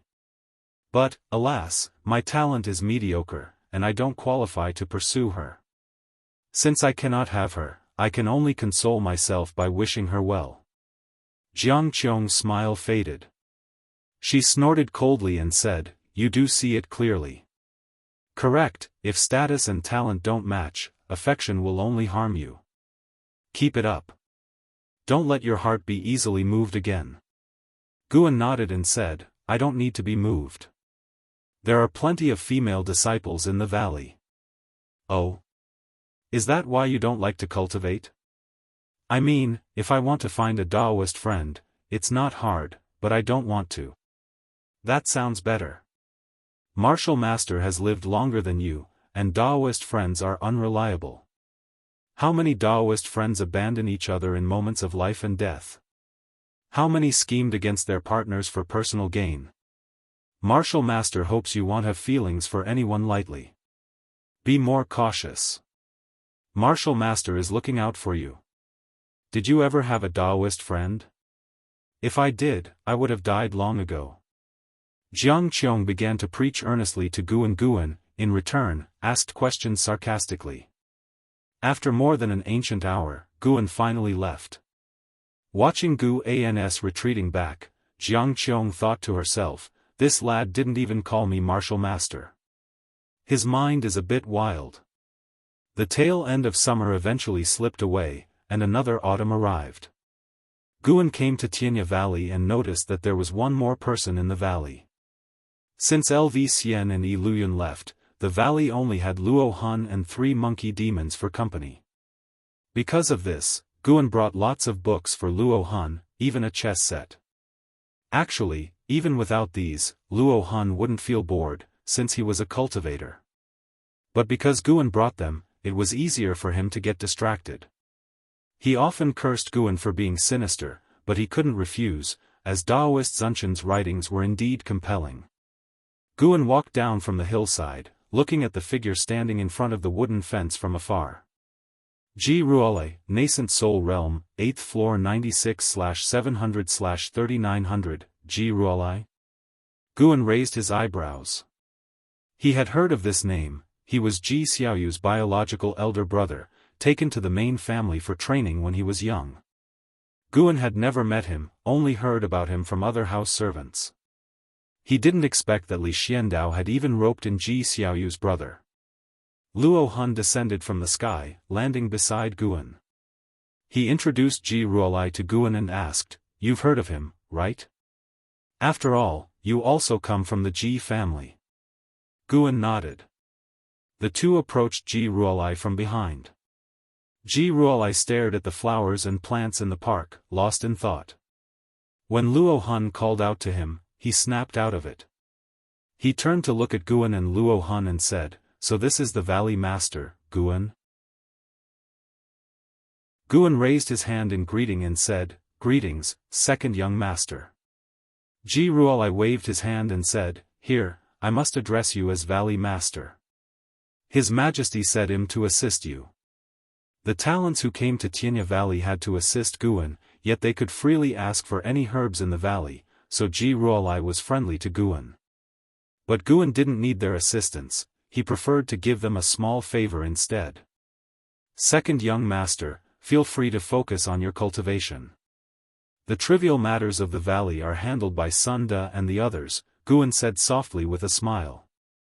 Ji Ruolai nodded and then started a casual conversation with him. He noticed a strange cold aura in Ji Ruolai's body, which surrounded his golden core. After chatting for a while, Guan excused himself, as he needed to pick medicinal herbs. Ji Ruolai watched Guan's departing figure, deep in thought. Luo Han caught up with Guan and whispered, "Did you find the supreme secret records I asked you to look for?" Guan reluctantly refrained from rolling his eyes and whispered back, "No, that book has already disappeared without a trace. Forget about it. Isn't Daoist Zunshan's works and Green Hero travel enough for you?" Luo Han could only sigh regretfully and then left. Guan shook his head, smiling. He wondered where Luo Han had heard about it, knowing even about the supreme secret records, and asked Guan to buy it. Guan feared it might lead Luo Han astray, affecting his training, so he didn't help him buy it. It was all Shenzhen's fault for corrupting the ethos of the immortal cultivation world. Late at night, in a dilapidated temple. Thud. A man in plain clothes fell to the ground, his right foot twitching a few times before he completely stopped breathing. Standing beside him was a man in black, Su Han. Su Han had just absorbed the spiritual power of the plainclothed man. He was cultivating energy with both hands, trying to harmonize it. From his tightly knit brows, it was evident that he was in discomfort. There were 4 other corpses beside him, both male and female, all dead. A gust of ghostly air entered through a hole in the roof, forming the figure of the ghost mother of Ephemera. Under the moonlight, the ghost mother of Ephemera's pale face looked eerily terrifying. She stood aside, watching Su Han. For a long time. Su Han opened his eyes, exhaling a breath of murky air. The ghost mother of Ephemera began, "I've already leaked your whereabouts. In no more than 7 days, many cultivators will come to hunt you down. I will have the 9 Nether 13 evil intercept the great cultivators. Seize this chance, and don't let anyone escape." Su Han nodded, then asked, "Ghost Mother, why are so many people seeking their own death when I have no grudge against them?" The ghost mother of Ephemera replied calmly, "Some want to kill you to make a name for themselves. Some want to kill you to claim the sword sect's bounty.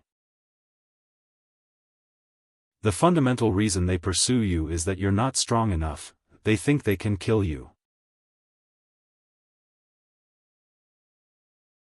Chapter 161, The Mahayana Demon Attacks, The Only Way Out.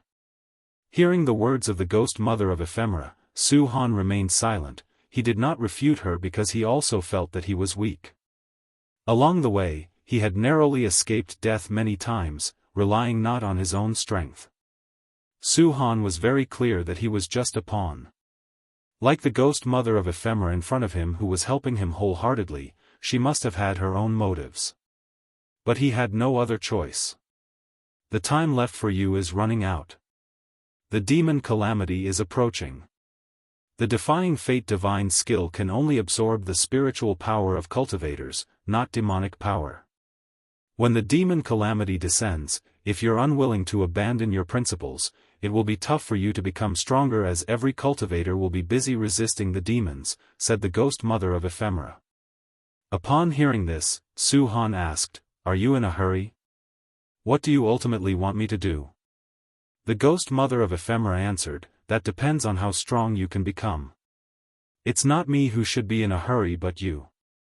Since the day you began cultivating the hateful heaven divine sword, your lifespan has been limited. No matter how high a realm you reach, your lifespan will not increase unless you can reach the legendary immortal realm." Su Han frowned. The ghost mother of Ephemera had mentioned the drawbacks of the hateful heaven divine sword more than once. It seemed like a reminder for his own good, but he felt threatened and oppressed. "I will do my best," Su Han said and then sat down to meditate, beginning his cultivation.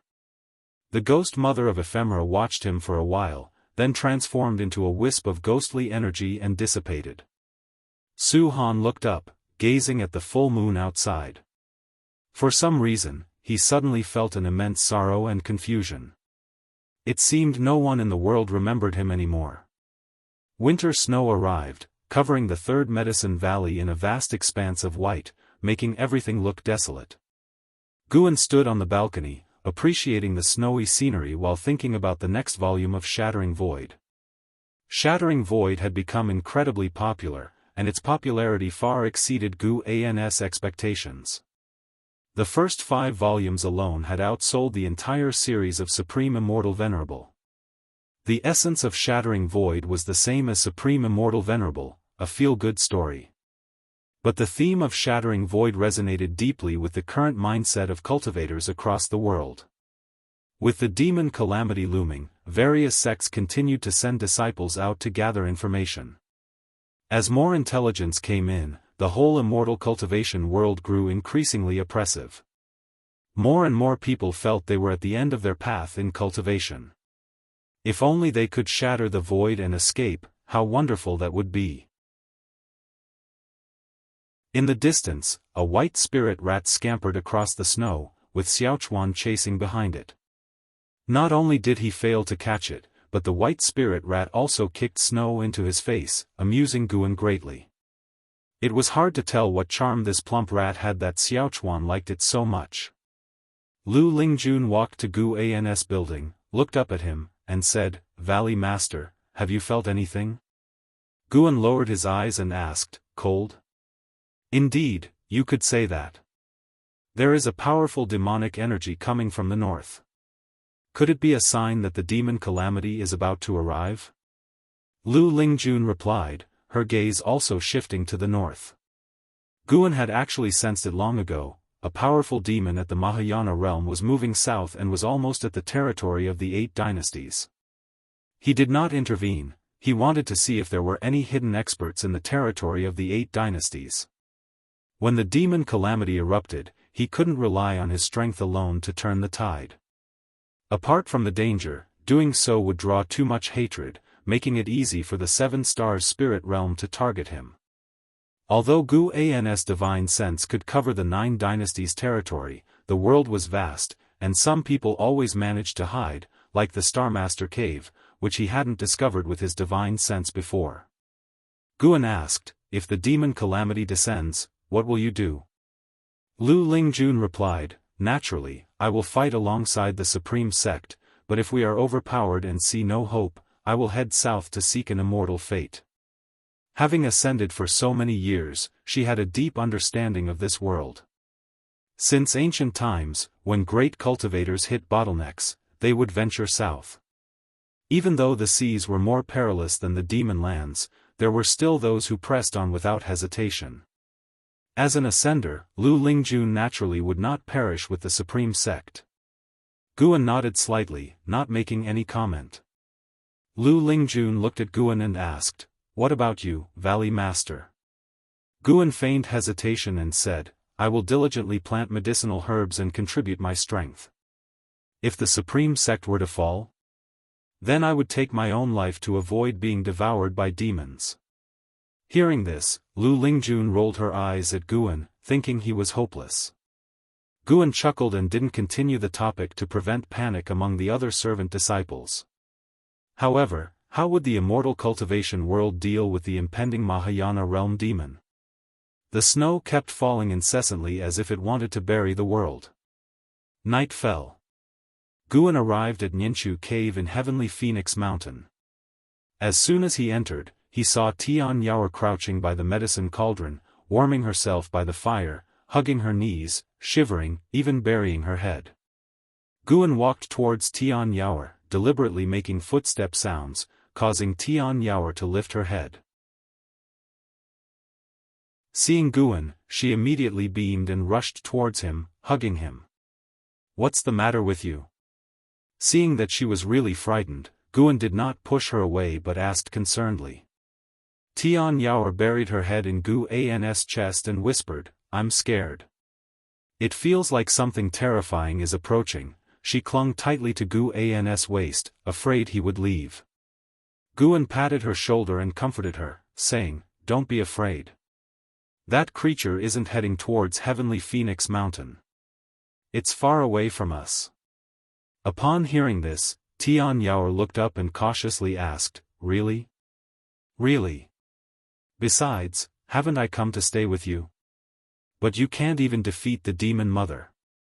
I feel that terrifying presence is even stronger than the demon mother.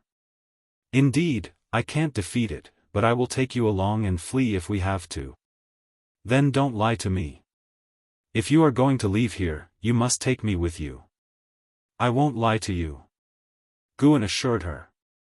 If not for his help, Tian Yaoer might have been devoured by demons. She could only rely on him. How could he abandon her? Nonetheless, Tian Yaoer's reaction surprised him somewhat. Being a demon herself, why would she be so scared? He led Tian Yaoer to sit down and asked her to explain why she was so frightened. Unfortunately, Tian Yaoer fumbled for a long time and couldn't articulate it clearly. Based on the Black Crow demon envoy's memories, Guan knew the origin of the powerful demon. Six-headed sea dragon, one of the 72 great demon kings, ruling 10,000 miles, with countless demon soldiers and demon generals under his command, known for his violent nature and infamous reputation. Even the Black Crow demon envoy, when meeting him, tread carefully, fearing being swallowed in one gulp. At this moment, the six-headed sea dragon was leading millions of demons southward, and along the way, more demons joined, including demon kings willing to follow him. His overwhelming demonic energy had alarmed the human race's immortal cultivation world. Guan could sense many cultivators heading towards the 8 Dynasties territory, with more than 20 mystic heart realm cultivators among them. Guan comforted Tian Yaoer for a while, and she finally calmed down. Surprisingly, she fell asleep on his lap. It seemed he would have to stay here a while longer tonight. Morning. At dawn, a dragon's roar echoed from afar, startling the servant disciples in the Mystic Valley. Chu Jingfeng, meditating on a cliff, opened his eyes and looked towards the sky, his brows furrowed, as the snow on his body gradually melted. In the valley, the servant disciples gathered, discussing where the sound came from and what demon had made it. Guan walked into the valley from the endless snow, collected his flying sword, and was immediately surrounded by servant disciples asking about the dragon's roar. I also don't know what demon made it, but you can rest assured, staying in the supreme sect, you won't have to worry. Guan reassured. The current batch of disciples in Mystic Valley was new. Besides Lu Jiujia and Chu Jingfeng, none had experienced various calamities Mystic Valley had faced, so the disciples easily believed Guan's words. In the following days, news continuously arrived at the Supreme Sect. The name of the six-headed sea dragon forcefully entered the eyes of Supreme Sect disciples. A great cultivator of the mystic heart realm had already been devoured by him alive, causing unrest throughout the Supreme Sect. A large number of disciples were dispatched to the north to provide support. Even Gu Zong personally came to the Third Medicine Valley to request Lu Lingjun's assistance. After hesitating, Lu Lingjun decided to step in. Along with her was ancestor Xian Quan. The news of their departure spread across the cities of the Supreme Sect. However, when Guan roamed the Outer Gate city, he found that many people had little hope for the 2 mystical heart realm cultivators, praying more for their safety. Ancestor Quzong's fall had cast a significant shadow over the Supreme Sect. Guan was also paying attention to the distant battle. Zhangtian's sect once again took the lead role, leading by example, using the spiritual power of 1,000,000 cultivators to set up a grand formation, creating a barrier against the demon clan's invasion. 14 mystic heart realm cultivators surrounded the six-headed sea dragon, none daring to get close, and the battle turned completely one-sided. However, the six-headed sea dragon showed no interest in entering human territory, merely taunting and issuing various threats and insults, enraging and terrifying the immortal cultivation world. It seemed like the six-headed sea dragon was testing the 8 Dynasties territory.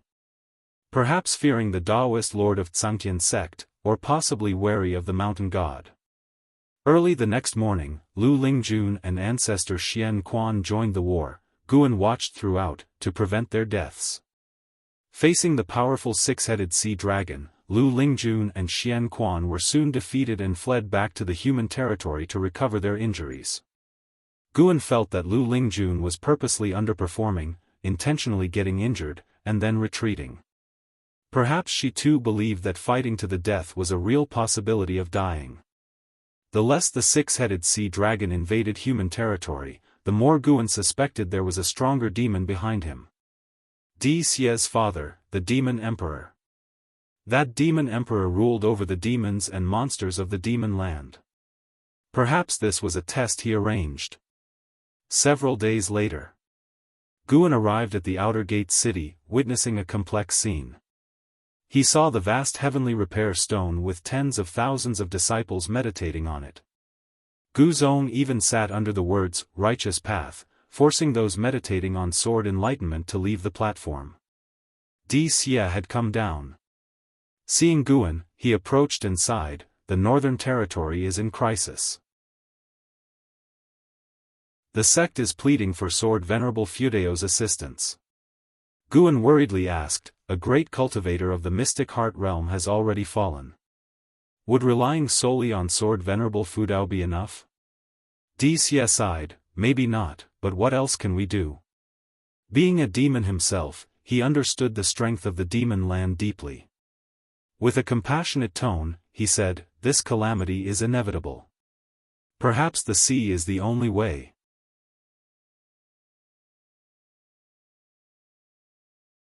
Chapter 162 Please Sword Venerable Fudao take action.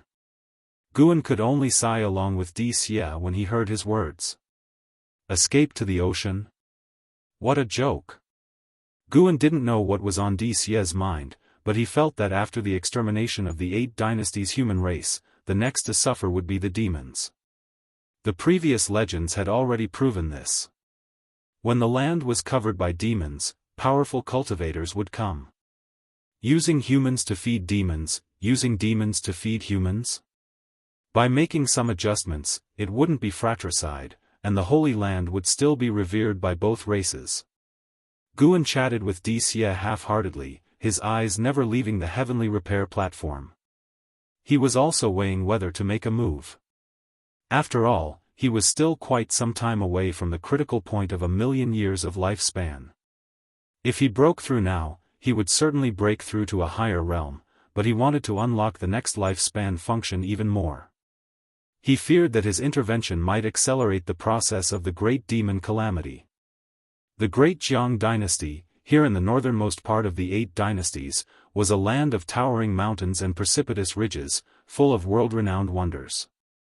Backed by the Demon Land, the survival environment for the cultivators of the Great Jiang Dynasty was more difficult, which was why it had produced the strongest dynasty. In the northern territory, where mountains overlapped, and heavy snow covered the sky, the majestic snow mist made the mountains appear as the ridges of a true dragon, grand and spectacular, and almost like a wall created by heaven, separating the world into 2 halves. On one of the mountains, Lu Lingjun sat cross-legged on a giant boulder.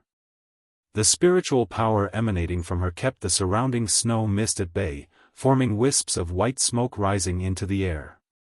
She slowly opened her eyes, gazing towards the horizon. In the front, the mountain still undulated, and there was a faint firelight at the end of the world, which the flying snow could not completely obscure. Strong winds occasionally blew towards Lu Lingjun. The terrifying demon energy of the 6-headed sea dragon enveloped the entire world, making even Lu Lingjun and the white spirit demon emperor on her shoulder uneasy. What is he waiting for? The white spirit demon emperor asked in a low voice. Lu Lingjun remained calm and replied, it might have something to do with the mountain god. After all, a Mahayana cultivator died at the hands of the mountain god. Will the mountain god take action? There are many more demons in the north. This calamity is far beyond what the ephemera sect can compare to. No matter how you look at it, the human race is doomed, the white spirit demon emperor muttered. As a demon itself, it naturally would not side with the human race. It hoped Lu Lingjun would leave this troubled place.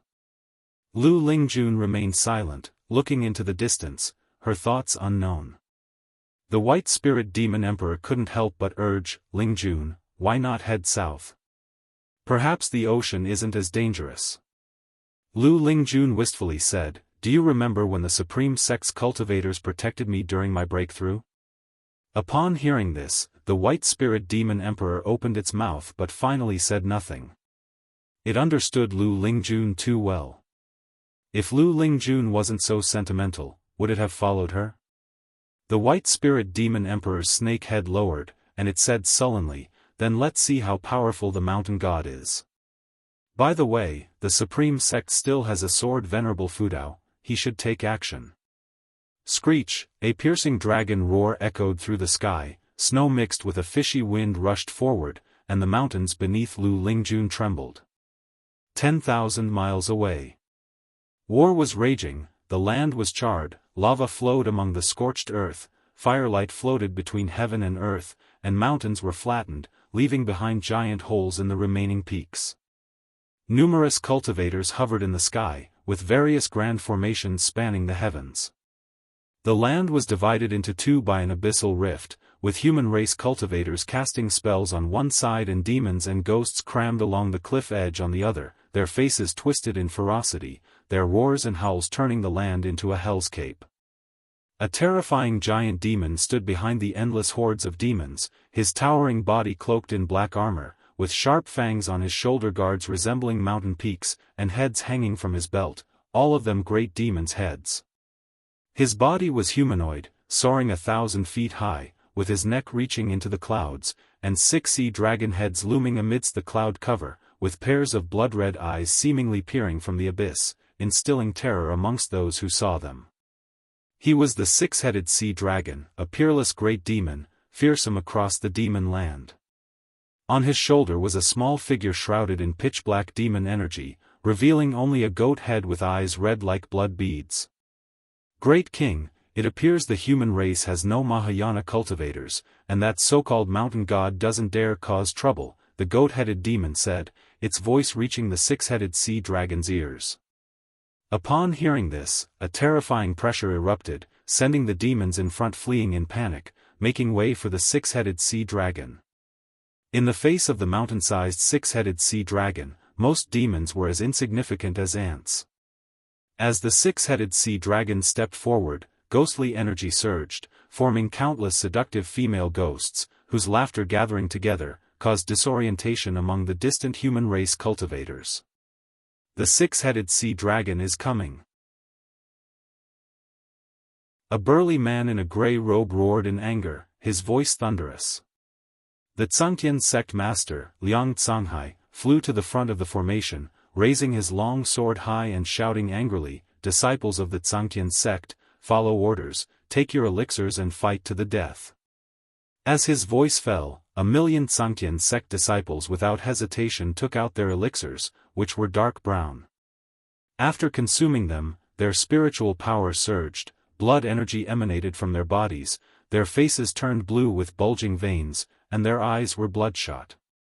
The leaders of other sects also gave similar orders, all prepared to fight to the death. The Supreme Sect was no exception. Ancestor Xian Quan flew over the battlefield to the edge of the cliff, holding a horsetail whisk in one hand. He drew talismans with the other hand, each one forming a symbol made of spiritual power which lined up in front. More and more mystic heart realm great cultivators flew to the skies above the cliff that divided the battlefield, facing the approaching 6-headed sea dragon together. Mad swordsman Han Ming was also in the Great Yu dynasty's formation, ready to fight to the death. Lu Lingjun arrived, stepping on a 100-zhang-long white python, holding a sword in both hands, her presence dominant, with no fear in her eyes. It seems the human race has no Mahayana cultivators. If that's the case, they should become livestock for the demon clan. The icy voice of the 6-headed sea dragon echoed throughout heaven and earth. Following this, the 6 terrifying dragon heads roared simultaneously, shaking the world. The dragon roar converged and spread far, reaching the land of the 8 dynasties. The great battle reignited. This time, the 6-headed sea dragon's advance signified the official start of the demon calamity. The Supreme Sect, Outer Gate City. When the dragon roar came from afar, the flying snow seemed to pause, and the hundreds of thousands of disciples on the heavenly repair platform simultaneously opened their eyes. Gu Zong, sitting in the center, had a drastic change in his expression, his eyes full of worry. Disciples in the streets, manors, and courtyards were all disturbed. Even without seeing the situation in the Northern Territory, just hearing the sound made them tremble with fear. What kind of demonic monstrosity could produce such a terrifying roar? Even the Medicine Valley outside the outer gate was alarmed. Mystic Valley, mountaintop. Guan and Chu Jingfeng stood side by side, gazing northward, their robes billowing in the wind and snow. Chu Jingfeng frowned upon hearing the dragon roar of the 6-headed sea dragon and asked, "Valley Master, do you think the Supreme Sect can survive this calamity this time?" Guan, observing the battle with his divine sense, said, "Of course, trust the Supreme Sect, trust our immortal cultivation world." When the 6-headed sea dragon crossed that ravine, waves of mystic heart realm auras from the 8 dynasties began rushing towards the northern territory. Not just from the 8 dynasties. Even from the southern ocean, powerful auras emerged. At this moment, Guan felt the deep foundation of the 8 dynasties' human race, the accumulation of nearly 10,000 years. Some would seek fortune in the ocean, but many others, even in foreign lands, yearned for their homeland. Guan's left hand touched the double heart ring on his right hand. Even without this ring, he could sense Lu Lingjun's peril. Despite the remote assault, Lu Lingjun was severely wounded. The 6-headed sea dragon was overwhelmingly strong, its attacks heaven-shattering, forcing the entire human race to retreat continuously. It's a shame I'm a cripple now, otherwise I would join the fight, even if it meant dying on the battlefield, sighed Chu Jingfeng. Guan patted Chu Jingfeng's shoulder, saying, "How can you be a cripple? As long as one lives, there is hope. You can turn your current frustration into motivation. Maybe one day, the Supreme Sect will need you to save it. At that time, you will be its hero. I hope to see that day in my lifetime." Chu Jingfeng couldn't help but turn to him and asked, "Do you really think I can do that?" Guan smiled, "Of course. Brother Chu, in my eyes, you are a chosen one. What I can't achieve, you certainly can." A chosen one? Chu Jingfeng, in a daze, looked at Guan's smile, feeling a surge of strength within him. For years, Guan had been encouraging him. If there was even a hint of insincerity, it wouldn't have lasted until today. This meant that Guan genuinely had high hopes for him. "Call for Sword Venerable Fudao to take action." A voice from afar shouted with all its might, followed by a gust of wind and snow rushing towards both of them. Before Chu Jingfeng could speak, another shout rang out from the distance, the voice of tens of thousands of cultivators, in unison, resonating, which even the sound of wind and snow couldn't drown out. "Call for Sword Venerable Fudao to take action. Call for Sword Venerable Fudao to take action." The voices grew louder as more people joined in. Chu Jingfeng sighed, "I may not know if I can become a hero in the future, but now, Sword Venerable Fudao is the hero of the Supreme Sect." In the distance. Within the outer gate city. On the heavenly repair platform, hundreds of thousands of disciples sat, shouting with all their might. Even the disciples on the streets joined in, pleading for Sword Venerable Fudao to take action. Suddenly, Gu Zong, who was shouting, seemed to sense something. He looked down and saw his treasure sword trembling, as if wanting to be unsheathed. He took off his sword, and so did other disciples. Some even retrieved their swords from their storage bags.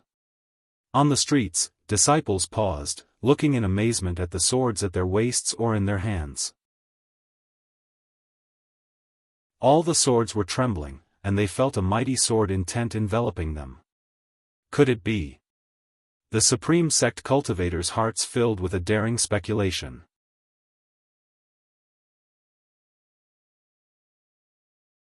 Chapter 163, Execution of the Great Demon King, the Terrifying Sword Venerable. All the swords and flying swords in the city were trembling, exciting the cultivators immensely. They even raised their swords, holding them aloft. "It's the sword intent of Sword Venerable Fudao. Sword Venerable Fudao heard our call. This sword intent is indeed from Sword Venerable Fudao. With such vast sword intent, it should be able to contend with the 6-headed sea dragon, right? Where is Sword Venerable Fudao? Could he be in the city?" The city was in an uproar. Everyone was very excited.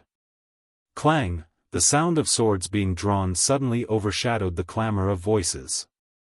Countless swords rose into the sky, their tips pointing upwards, all hovering at the same height. There were over 1,000,000 swords, and their light was so dazzling that it even outshone the falling snow. On the heavenly repair platform, Gu Zong stood up, and so did the other disciples, all gazing up at the swords in the sky. Di Xie stood on the eaves, looking up at the scene, with an expression of incredulity on the face of this mystic heart realm great demon. Such sword intent, Di Xie murmured to himself. Having come to the supreme sect for so many years, he had deeply felt the sword intent of Sword Venerable Fudao. He thought he had overestimated Sword Venerable Fudao, but now he realized the depth of his immeasurable power. Even though he had the third layer of the mystic heart realm cultivation, facing this sword intent made Xie feel insurmountable. Under the gaze of the entire city, over 1,000,000 swords flew towards the north, sword chi bursting forth, dispersing the falling snow between heaven and earth, unstoppable, disappearing into the horizon in the blink of an eye. The vast sky was cleaved in two, revealing a clear blue sky, a magnificent sight.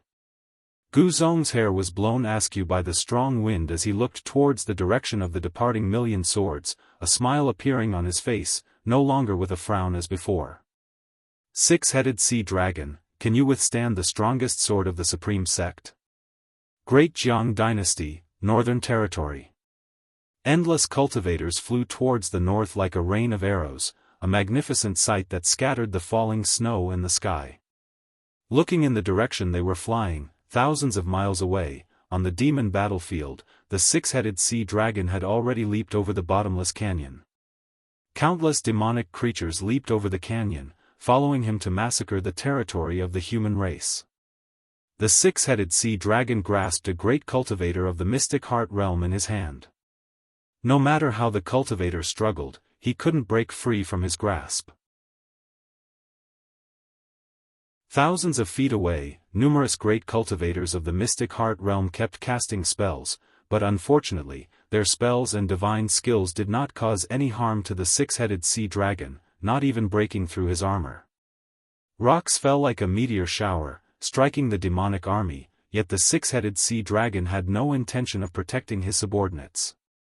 As he advanced, he threw the great cultivator of the mystic heart realm in his hand into his mouth, chewing as his six heads twisted around, scanning in all directions. Occasionally, he would grab almost dead demons from the distance, swallow them in one bite, and blood rained down. Each of his mouths was stained with blood, a horrific sight. His posture was lazy yet dominating. The cultivators of the mystic heart realm felt utterly hopeless. They had never felt so helpless even when facing Butcher Immortal Jing from the Ephemera sect, because Butcher Immortal Jing had died too quickly then, whereas now they truly felt the might of a Mahayana realm being.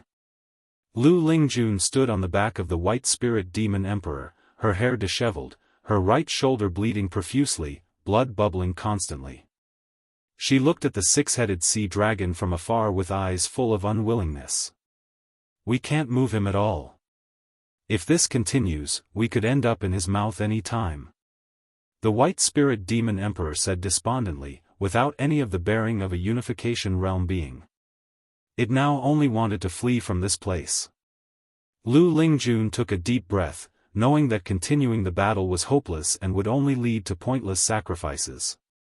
She harbored thoughts of retreating, and not just from the battlefield, but from this continent altogether. Just then, she seemed to sense something and suddenly turned her head, eyes wide with disbelief. Behind, the world was vast and covered in white. Snow obscured everything, and the snow mist blew towards her with the wind. Not only her, more and more cultivators felt something, all turning their heads to look. Liang Canghai, the master of the Zhangtian sect, blood-covered and disheveled, held a great cauldron in his right hand, emitting tens of thousands of green lights, sweeping across the battlefield. Blood flowers burst wherever the lights swept, but his attacks on the six-headed sea dragon had no effect. He suddenly turned sideways, eyes widened in shock, looking back. The six-headed sea dragon, advancing and feeding simultaneously, also seemed to sense something. All six heads turned forward. His six dragon faces twisted ferociously, roaring forward in unison, the dragon's roar shaking heaven and earth. Countless lower cultivation cultivators and demons bled from the 7 orifices, stunned by the roar. The six-headed sea dragon raised his hand, demon energy bursting from his palm, manifesting a giant bone knife out of thin air. He gripped the knife with both hands and slashed forward in fury. As the knife slashed out, demon energy surged like waves, transforming into black dragons that vied to reach the end of the world, sweeping heaven and earth. Any cultivator in the path was turned to ash on impact. Boom, a shocking thunderous sound came from the horizon. Sword light illuminated heaven and earth, and a terrifying sword chi, at a speed far surpassing the black dragon's demon energy, came killing from the horizon. Countless cultivators were overtaken by the sword chi along the way. These cultivators only felt heaven and earth brighten suddenly. Next, they were enveloped by a mysterious and vast sword intent, their pupils dilating, a multitude of swords surrounded by sword chi passing by them and forcefully entering their field of vision. Lu Lingjun, being of higher cultivation, reacted faster, yet she was still overwhelmed by the countless swords. She didn't dare move, only able to watch the swords rush towards the six-headed sea dragon. Her beautiful eyes widened, full of shock. In merely the blink of an eye, over 1,000,000 swords converged into a gigantic sword chi, fiercely dispersing the black dragon demon energy, rushing headlong towards the six-headed sea dragon. The six-headed sea dragon reacted extremely quickly. After the slash, all 6 heads opened their mouths, spewing torrents of flames like a burning river sweeping the sky. Boom, the flames were shredded, and the massive demon body of the six-headed sea dragon was hit, forced to retreat repeatedly, flesh flying as if in a torrential downpour. After retreating 7 steps, the six-headed sea dragon stopped. The million-sword group had already pierced through his demon body, tracing an upward arc in the sky before halting. Countless cultivators and demonic creatures stared, trembling, as the demon energy dissipated and the dragon heads fell to the ground, raising clouds of dust. The terrifying demon body of the six-headed sea dragon was full of bloody holes, densely packed, horrifying. Its life force was completely extinguished. The sword intent of the Taitsang divine shocking sword forcefully eradicated its primordial spirit. A Mahayana demon core hovered among the 1,000,000 swords, the demon core of the six-headed sea dragon. Silence reigned over the world. Whether cultivators of the human race or demonic creatures, all gaped at the scene in shock. The nearly invincible six-headed sea dragon died just like that. Whoosh! Whoosh! Whoosh! The 1,000,000 sword group began flying towards the Taitsang dynasty, the sound of swords breaking through the air incessantly, shattering the silence. Sword Venerable Fudao. It's our supreme sect's sword Venerable Fudao. A great cultivator shouted in ecstasy. It wasn't just him, those cultivators who had experienced the sword intent at the heavenly repair platform were all excited, chanting the name of sword Venerable Fudao. Lu Lingjun looked up at the 1,000,000 sword group resembling a meteor shower, eyes full of complex emotions. The white spirit demon emperor beneath her feet was equally stunned, speechless. Kill, Liang Canghai shouted loudly, equally excited. At his command, the cultivators of the Zhangtian sect led the charge against the demonic army. Witnessing the death of the six-headed sea dragon, the demonic army immediately fell into disarray, fleeing in a panic. The demonic kings leaped up, fleeing back to the demon land at full speed. The vast sword group swept over mountains and lakes, watched by cultivators, commoners, and demons alike along the way. Great Jiang Dynasty, Taichun Dynasty, North Sea Mountains. Sage Xian Miao stood on a hillside, watching the sword group flying towards the horizon, confusion in his eyes. Moments before, he had seen the 1,000,000 sword group flying north, and now they had returned so quickly. He watched the 1,000,000 sword group disappear into the horizon, then stood in place, pondering. During the flight, Guan appeared out of nowhere in the sword group, seized the six-headed sea dragon's demon core, then vanished. He returned to the Mystic Valley Pavilion, unnoticed, having been gone for 2 breaths' time. He used his divine sense to guide the 1,000,000 sword group back to the outer city. Drawing on his Nirvana realm memory and insight, he returned each sword to its owner, causing excitement throughout the city.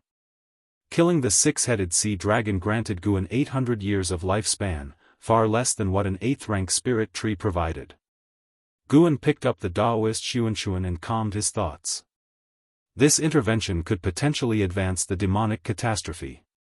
If the demonic catastrophe arrived sooner, he would have no choice but to embark on a mass slaughter to reach a lifespan of 10 million years early.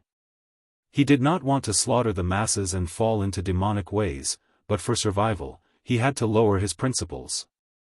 In gaining lifespans, Guan constantly worried about excessive killing, forming inner demons or sins. Such occurrences were not uncommon in the immortal cultivation world.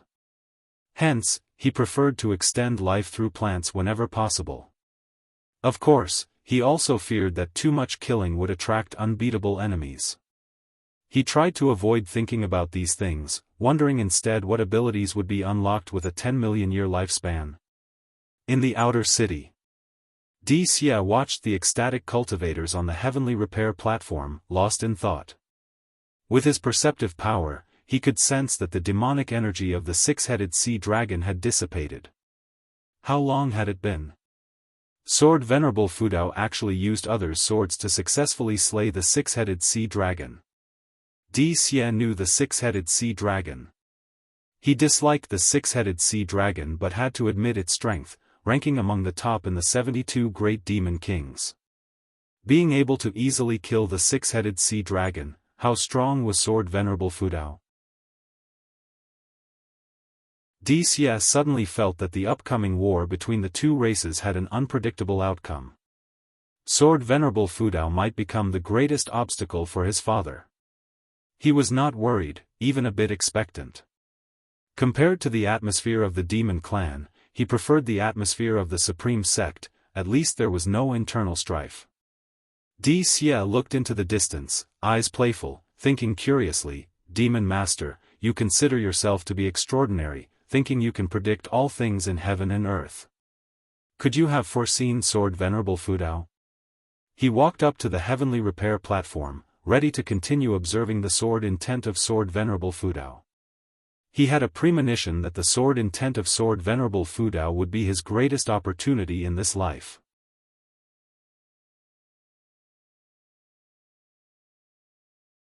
Chapter 164, Demon Invasion, Hunting Down the Mountain. At the end of the year, Guan arrived at Outer Gate City and noticed that the streets were full of disciples discussing Sword Venerable Fudao's feat of slaying the six-headed sea dragon. Some stalls were even selling six-headed sea dragon dolls, and there were various depictions of the creature, including illustrations of its death. As he looked at those pictures, he inexplicably thought of Shenzhen. Shenzhen was still in seclusion. If she weren't, she might have been inspired by this event as well. Not having seen her for many years, Guan found himself somewhat missing her. He wasn't missing her as a person, but rather her creative skills. He didn't want Shenzhen to stop writing, as long as she didn't write about him in her next book. Guan started wandering around the city, listening to the disciples praise Sword Venerable Fudao, feeling secretly pleased, and the anxiety had been unable to shake off gradually diminished. The demons in the northern territory had been swept away, and no great demon king on par with the six-headed sea dragon had appeared. It seemed like everything was moving in a positive direction. However, Guan knew that the great demonic calamity was still approaching. Not only in the northern territory of the great Jianghu dynasty, but demons were also continuously invading human territories from east to west, near the demon land borders, although on a small scale that various sects could not completely stop. Thankfully, the number of demons infiltrating was not yet large enough to shake the foundations of the 8 dynasties, so Guan could still endure. After wandering for a long time, Guan finally headed towards the book collection hall to submit his book. What happened next made Guan laugh and cry. Great Elder Feng Shang hoped Guan could write Sword Venerable Fudao into Shattering Void and enhance his image. This was the sect's intention. Guan pretended to be in a difficult situation, but then Feng Shang said the sect had prepared 106-tier medicinal herb seeds for him, so he reluctantly agreed. When the new year arrived, Yilan and Zhenqin did not return, making Guan spend the festival with the disciples, feeling that something was missing compared to previous years. This suddenly made him feel a bit uneasy. Years later, if all his old friends had passed away, would New Year's become a sad occasion for him instead of a joyful one? As midnight approached and he arrived at Nianchu Cave, these feelings began to fade. No matter what, Tian Yaoer could at least accompany him for 18,000 years, and if she could undergo nirvana within that time, she'd accompany him even longer. However, he also had to learn to manage his own feelings and understand the nature of the world to achieve enlightenment. Next to the stone table, Guan and Tian Yaoer began roasting lamb legs, chatting and laughing. Tian Yaoer was always talkative when facing him, creating a festive atmosphere. "By the way, Master, I've been hearing a strange sound lately, as if it's coming from outside. Could it be that a demon has discovered this cave?" Tian Yaoer suddenly asked, her mouth greasy, face smeared with sauce, her frowned look making Guan want to laugh. Guan replied, "Don't worry, no demon will intrude here. I've seen the one making that sound, it's only temporarily residing in Heavenly Phoenix Mountain."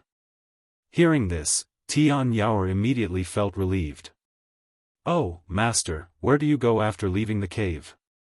Did you go live among humans?" Tian Yaoer asked. "Yes, I have other caves to tend to." Master, you don't have other demons raised, do you?" "There are a few, but none as powerful as you." "Are there any female demons?" "Of course not, those demons lack the capacity to shapeshift." "That's good." "Master, do you have a Daoist friend?" Tian Yaoer seemed to have opened a can of worms, constantly pressing with questions. Guan raised an eyebrow under his mask and asked, "Where did you hear about Daoist friends?" Tian Yaoer took a bite of lamb, replying unclearly, "From the books you left, do you have a Daoist friend or not?" Guan answered, "Of course not." Tian Yaoer looked pleased, but Guan's next words made her face fall, "But there are a few women who might become my Daoist friends. I'm quite troubled, not knowing whom to choose." Tian Yaoer put down the lamb leg, wiped the grime off her face, and asked seriously, "Master, do you think I'm suitable?" Guan glanced at her and said irritably, "What? You want to climb ranks? It's not that. I just thought I could meet the standards of the Daoist friend in the books. Besides, it'll never betray you like those in the books, it'll definitely live and die with you in the future." Tian Yaoer hastily explained. "You want to live and die with me, but I don't want to.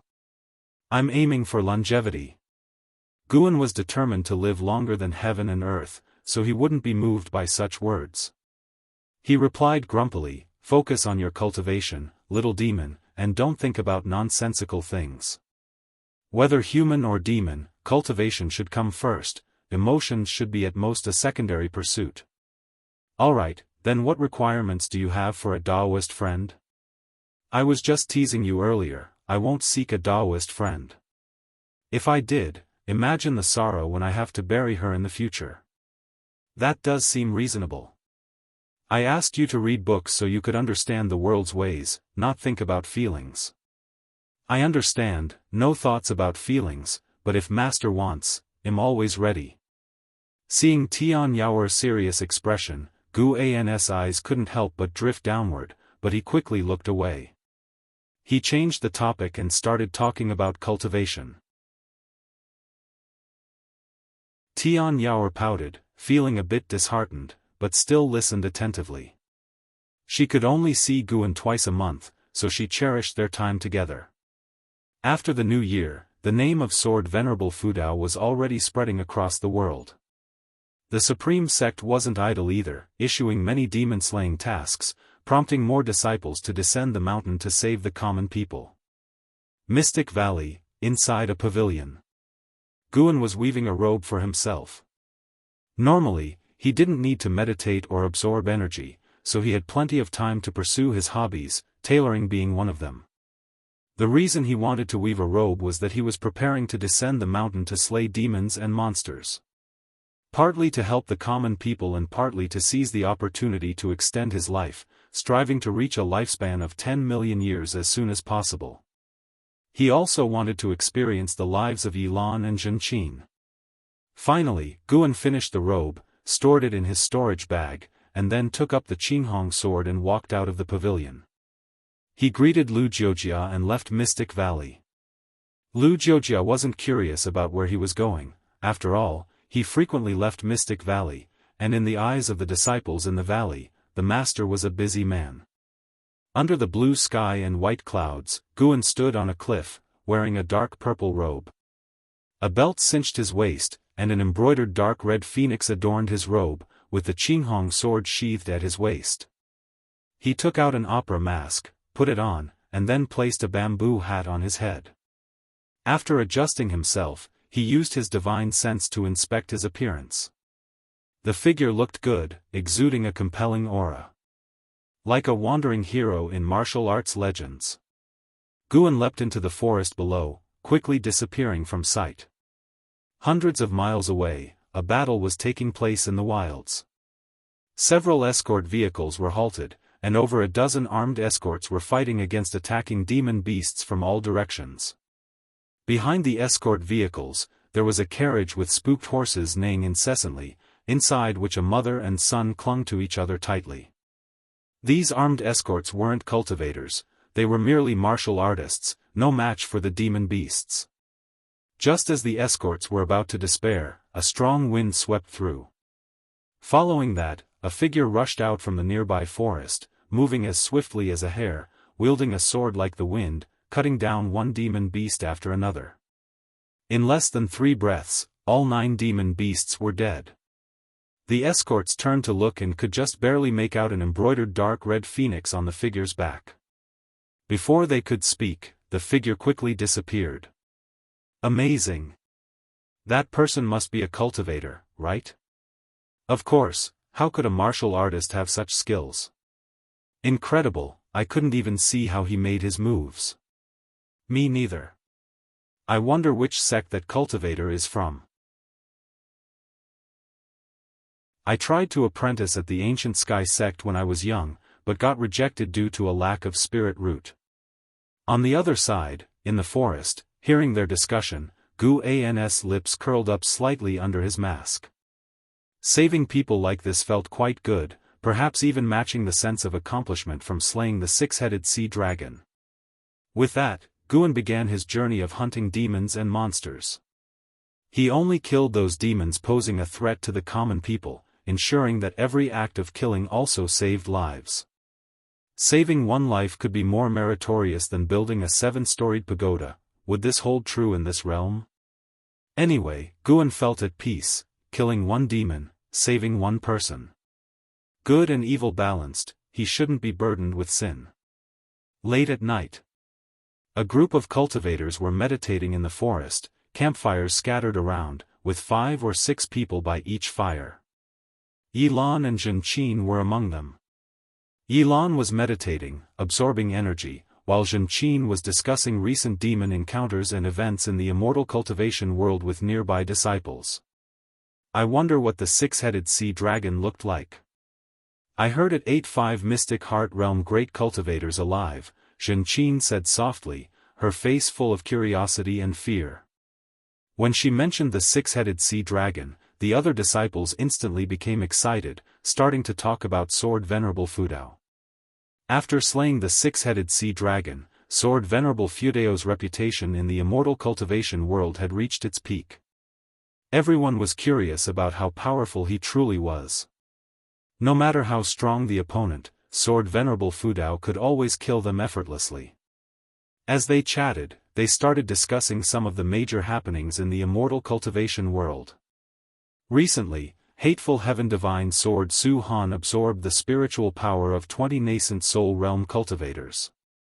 He is said to be on the verge of entering the divinity transformation realm. What kind of demon skill is he practicing? A male disciple worriedly said. They spent their years slaying demons and monsters outside, so they were concerned about running into Su Han. Listening to their discussion about Su Han, Zhenqin suddenly felt downhearted. What's this? You want to know what cultivation technique Su Han practices? Well, you're in luck tonight, you'll find out. A chilling laugh suddenly echoed through the forest, startling the disciples of the law enforcement hall. They all quickly stood up, with Yilan also rising, drawing the white spirit sword, ready for battle. Prepare for battle. Yilan said in a deep voice. The disciples each took out their magic artifacts and quickly gathered together. Looking around, the silent forest under the night sky was so eerie, with mist swirling in the depths, obscuring any figures. Yilan suddenly looked in a direction and frowned. The others did the same, only to see figures emerging from the darkness, carrying a coffin.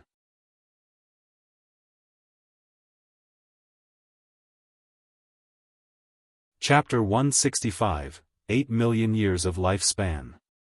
Looking at the group of black silhouettes carrying a coffin, Yilan furrowed her brows tightly. The other disciples were the same, they couldn't discern the aura of the other party, which made their hearts sink. The newcomers were indeed the 9 Nether 13 evil. Underneath the night sky, they were like 13 ghostly shadows, so terrifying. We are disciples of the law enforcement hall of the Supreme Sect. What do you intend to do? A male disciple shouted in a deep voice. In the Taizong dynasty, as disciples of the Supreme Sect, they still had some confidence. Upon hearing this, the 9 Nether 13 evil were unmoved. Seeing them continually approaching, the disciples of the law enforcement hall had to retreat. Alright, don't scare them. Let them leave quickly. A weak voice came from inside the coffin. Zhenqin widened her eyes and couldn't help but shout, Senior Brother Su. Su Han. The disciples of the law enforcement hall were greatly shocked, speeding up their retreat, and Yilan's face also became serious. Su Han's name in the world of immortal cultivation was like thunder, but his reputation was of fiendish ferocity. So it's your junior sister. No wonder you want to let them leave. Then hurry up and get lost. A black silhouette said sinisterly. Zhenqin wanted to speak, but Yilan stopped her, and without uttering harsh words, led the disciples away immediately. As they left, Zhenqin frequently looked back, her gaze falling on the coffin, but unfortunately, she couldn't see through it. Just like that, Yilan and the others quickly departed. The 9 Nether 13 evil then put down the coffin, and the coffin lid was opened. Su Han sat up from inside, his hair disheveled, one hand clutching the coffin board. The 9 Nether 13 evil spread out, setting up formations in all directions. Su Han stared in the direction where Yilan, Zhenqin, and others had left, his eyes complex, lost in thought. Thousands of miles away.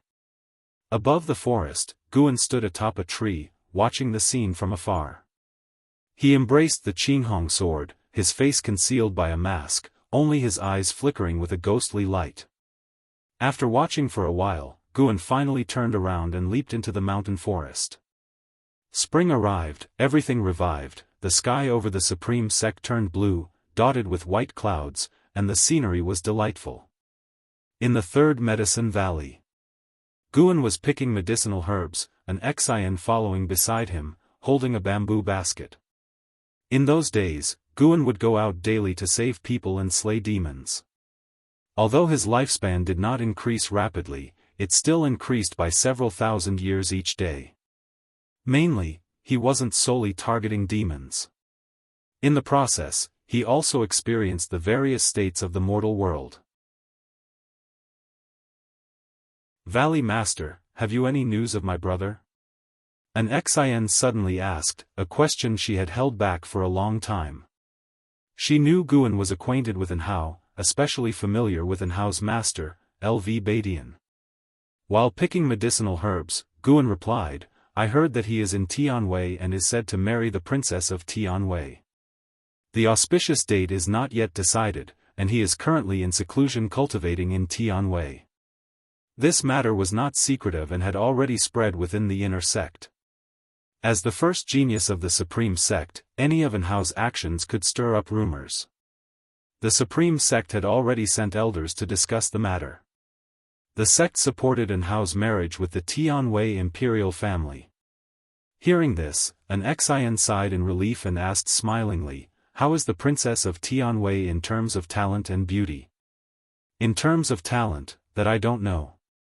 It said she's quite beautiful. You know your brother, don't you? If the looks weren't good enough, would he even consider her? Guan responded. Talking about and how brought more smiles to Nzin's face. She began recounting Nhao's childhood embarrassing moments, and Guan listened intently without showing any impatience. Guan also felt happy that Nhao could get married. Despite not having married himself, just thinking about the disciple he raised getting married uplifted Guan's mood. After finishing picking the medicinal herbs, the two headed towards the pavilion complex. Guan had an Xian bring the herbs to the storage building, while he went upstairs alone to relax and read. By dusk, Guan left the third medicine valley and continued with his roaming plan. Months passed swiftly, and Guan's 90th birthday arrived. During this period, he had slain over 12,300 demon beasts, gaining nearly 400,000 years of lifespan, bringing his total lifespan to over 8 million years. All the cultivators in the world were slaying demons and rescuing suffering people. Therefore, Guan had not yet made a name for himself, but the tens of thousands he had saved remembered him. Sooner or later, his deeds would be widely known. 8 dynasties were still at war, pushing for unification, while the immortal cultivation world was resisting demons. Yet no matter how many demons were killed, the number of demons in the lands of the 8 dynasties kept increasing. The demon calamity was different from what many imagined. It wasn't about countless demons attacking all at once but a continuous infiltration. Perhaps when the demon ancestor resurrected, the situation would be entirely different. A sweltering summer day. Disguised, Guan walked along a mountain path. Along the way, there were many refugees, with sallow faces, dirty and disheveled, staggering along like walking skeletons. Even as they brushed past Guan, they didn't turn their heads, as if nothing mattered to them. Such situations were not new to Guan. These refugees' homes were likely destroyed by demons, forcing them to head to other cities.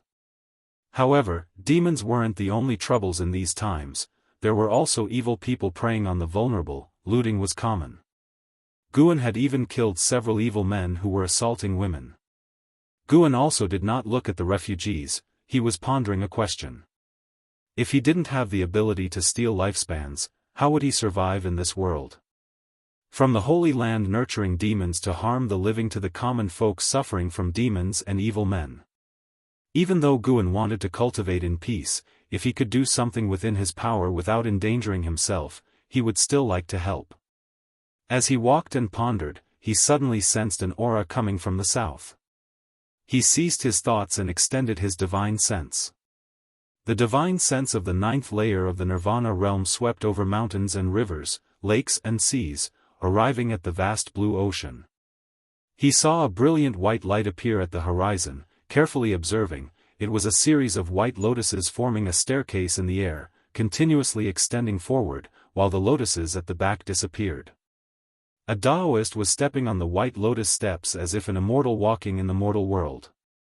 Mahayana cultivator. Finally, a Mahayana cultivator returned. Guan felt relieved.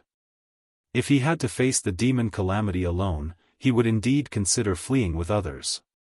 Relying on a lone individual's strength to avert the calamity of extinction would certainly attract the attention of all factions in the 7 Stars spirit realm and those hidden forces. They would investigate him madly. Even if he hid deeply, he couldn't guarantee they wouldn't find him. This didn't align with his cultivation philosophy. He needed others to share the burden, so he could act with less pressure. Subsequently, Guan quickened his pace and continued his demon-slaying plan. He didn't kill every demon he encountered, he only targeted those attacking villages and people. If he could earn hundreds of thousands of years of lifespan each year, it wouldn't take more than 3 years for him to break through to the next realm. Guan had high expectations for the second realm of the immortal path. The return of the Daoist lord of Xianxian sect. This news was like a bombshell, shaking the entire world of immortal cultivation. The news reached the supreme sect, and the disciples were thrilled. Legends about the Daoist lord started spreading wildly in various cities. When Guan went to the book collection hall at the outer sect to return books, he heard many disciples discussing the Daoist Lord. Although information about the Daoist Lord was scarce, one thing was clear, that Xianxian sect regarded him as a Mahayana cultivator. After years of calamities, Mahayana realm was no longer a secret in the world of immortal cultivation. It symbolized the pinnacle that mortal spirits could reach, representing the highest realm in immortal cultivation. With the return of the Daoist Lord, various sects were actively contacting their long-out supreme elders, hoping for the emergence of a Mahayana cultivator. It's worth mentioning that this month, the Wuxian dynasty surrendered to the Taizong dynasty, which expanded its territory yet again, and Tianwei annexed the great Zhao dynasty. Thus, the land of the once 9 dynasties turned into 6 dynasties. In terms of vastness, the Taizong dynasty was the largest. Even in the world of immortal cultivation, the name Li Xiandao was often mentioned. After leaving the book collection hall, Guan walked on the streets, listening to the surrounding disciples' discussions about the various events in the immortal cultivation world. He enjoyed it greatly. The immortal cultivation world was consolidating its strength, so he couldn't afford to fall behind. He aimed to break through to the second realm of the immortal path quietly before the world was unified.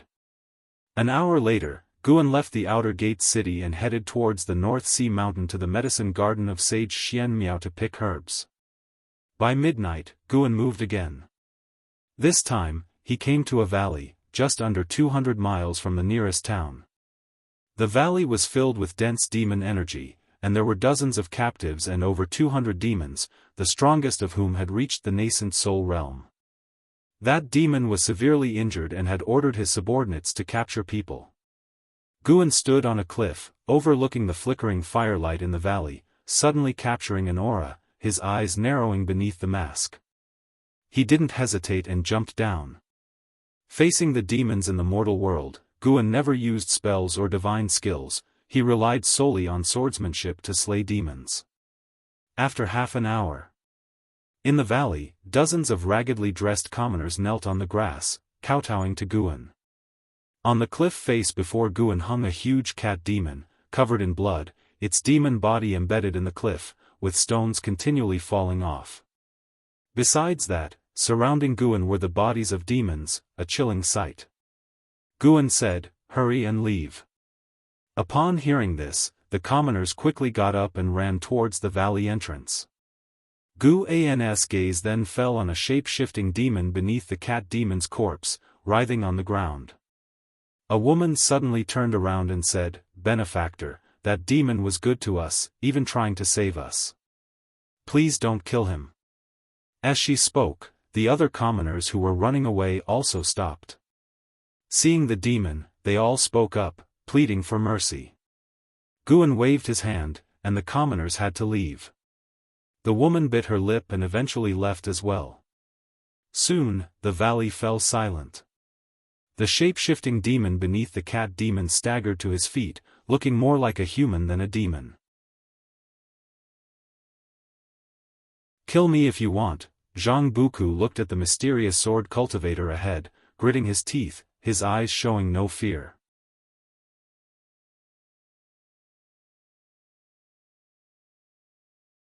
Chapter 166, The Appearance of the Green Hero. 9 masters under heaven looking at the shape-shifting demon in front of him, with a stubborn expression, Guan's memories were stirred. He recalled scenes of his time with his eldest senior brother, Zhang Chuanxiu. In his memory, Zhang Chuanxiu aged from youth to old age, representing the life of Zhang Chuanxiu. This shape-shifting demon was Zhang Chunqia's son, Zhang Buku. When they first met, Zhang Buku was just a boy, but now he had grown up. Seeing Zhang Buku in such a miserable state now, his eldest senior brother would surely feel heartbroken, wouldn't he?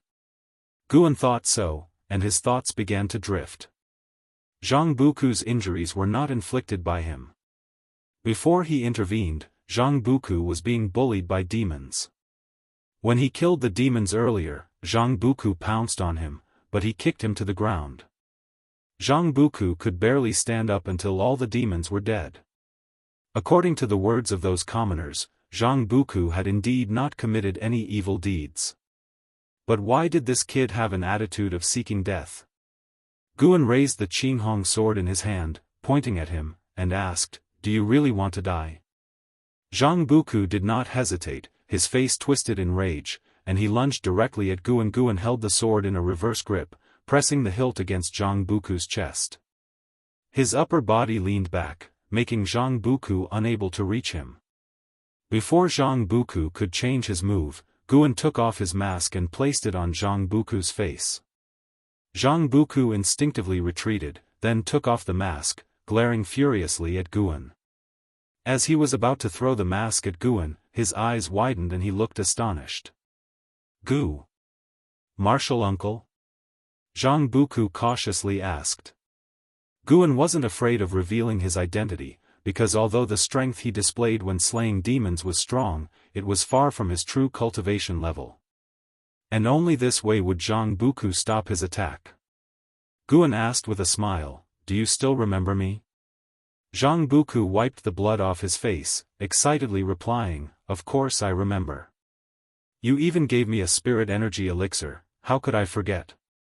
Guan sheathed his sword, then took out some healing medicine and handed it to him, instructing him to heal first. Zhang Buku did not refuse.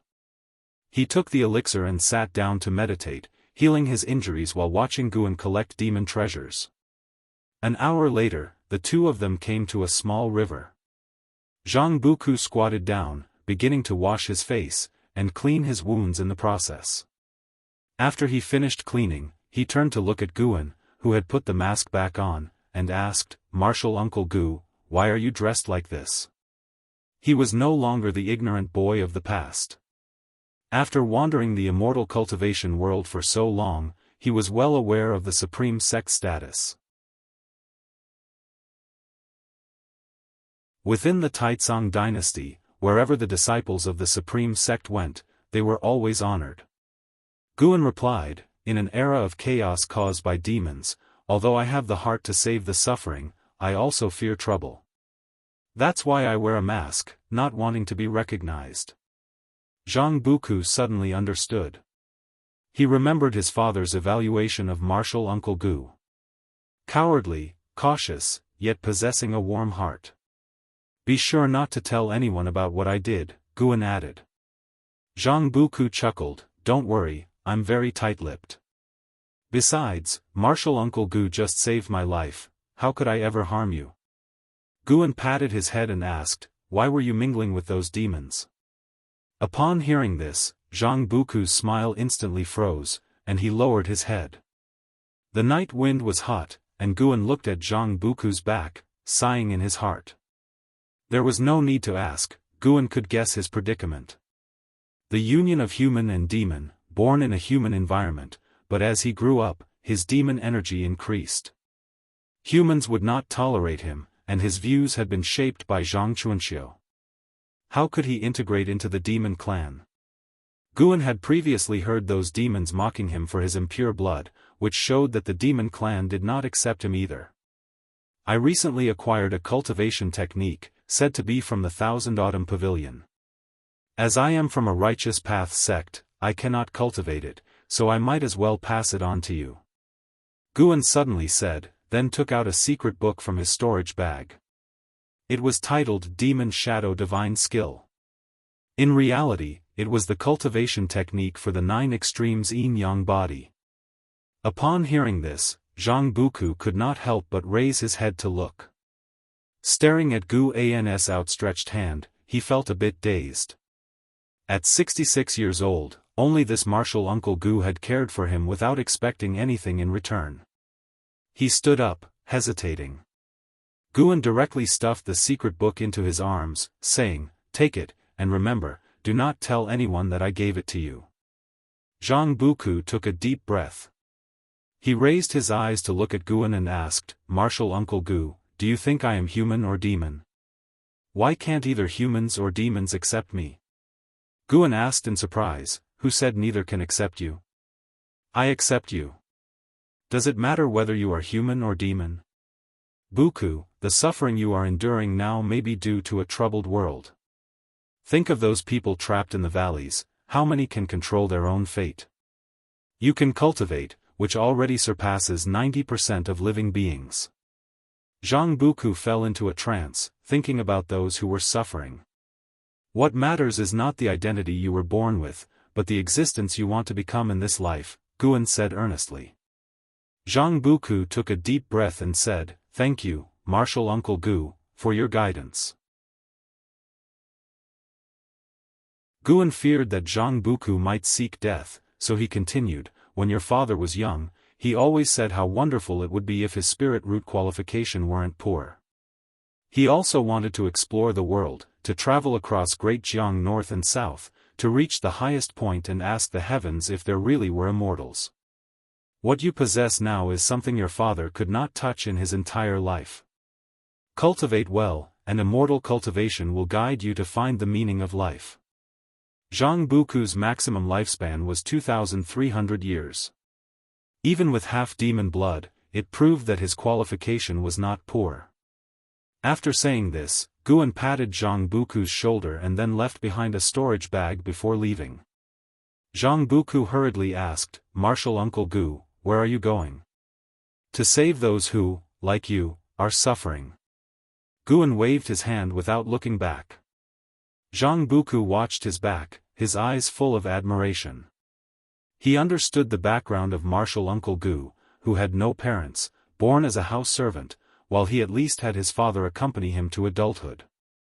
Martial Uncle Gu was so carefree, so why should he lament and blame himself? When he noticed the storage bag on the ground, Zhang Buku couldn't help but pick it up. Just as he was about to call out to Martial Uncle Gu, he could no longer see his figure.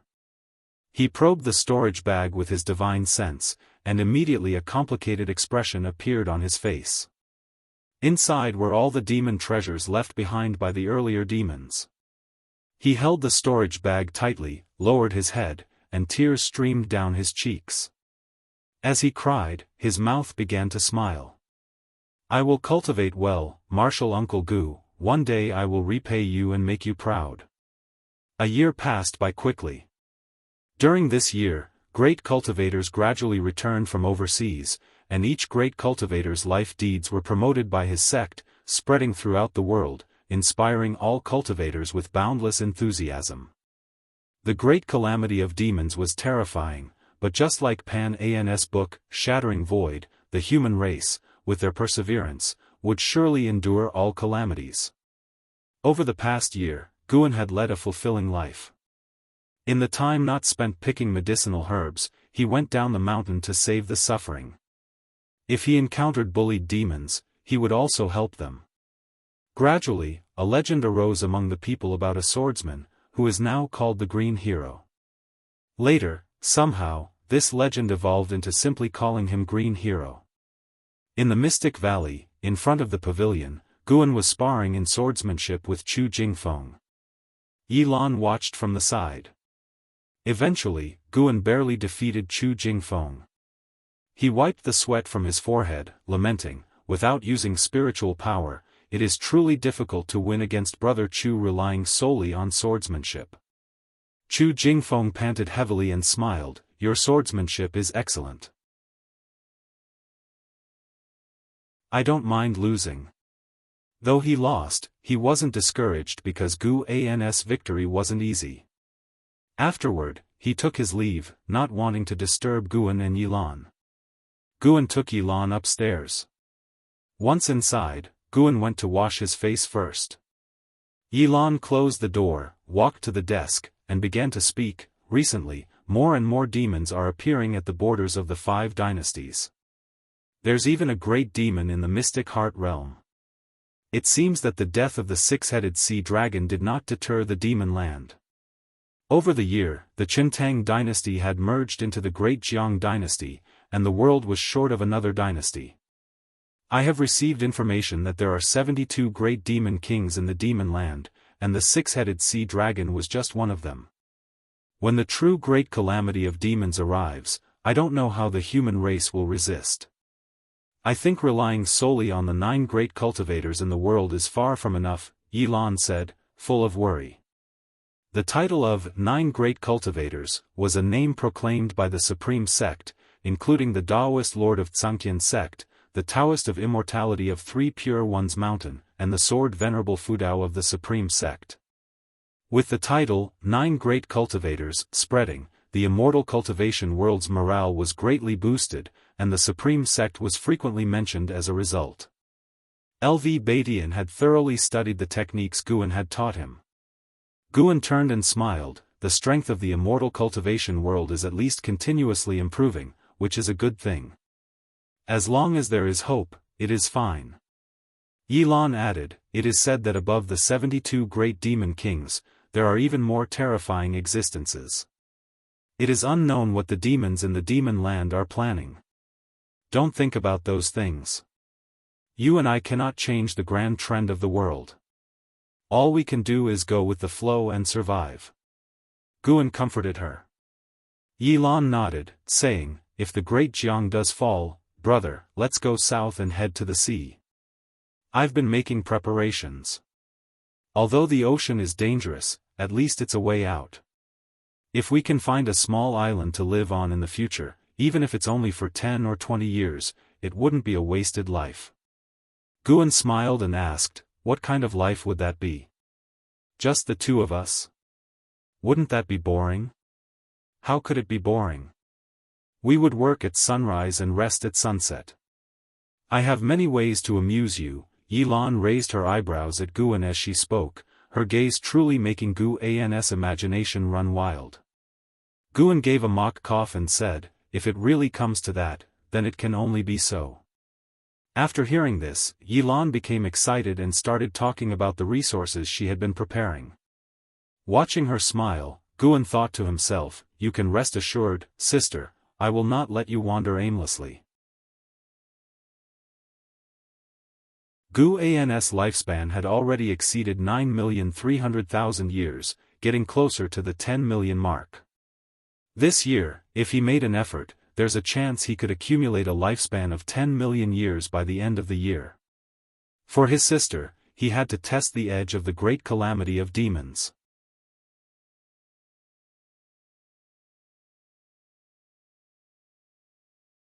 Chapter 167 Breakthrough of 10 million years lifespan. The clouds churned ominously, the sky was darkened, the ground below crisscrossed with rivers of lava. From a high vantage point, it seemed as though the earth had cracked open, with a searing hot air filling the space between heaven and earth, and a demon fog swirling with embers. Volcanoes stretched endlessly into the horizon, some still erupting. Within the mountains, countless demons twisted and soared. Fish even leaped from the lava, causing bones to rise and fall. Upon the peak of a majestic volcano stood an altar. Seated atop the altar in meditation was a man in a black robe. The robe was vast, his long hair giving the impression that the black robe covered 1/3 of the altar's surface. A snake-like tail, covered in black scales, extended from beneath the robe, draping over the edge of the altar. In front of the black-robed man, a giant skeleton held a bronze mirror, inside which demon energy surged, as if thousands of evil ghosts struggled to break free.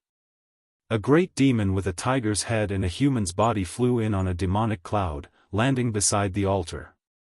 Demon Master, His Majesty the Demon Emperor is preparing to go to the ancient tomb of the demon ancestor.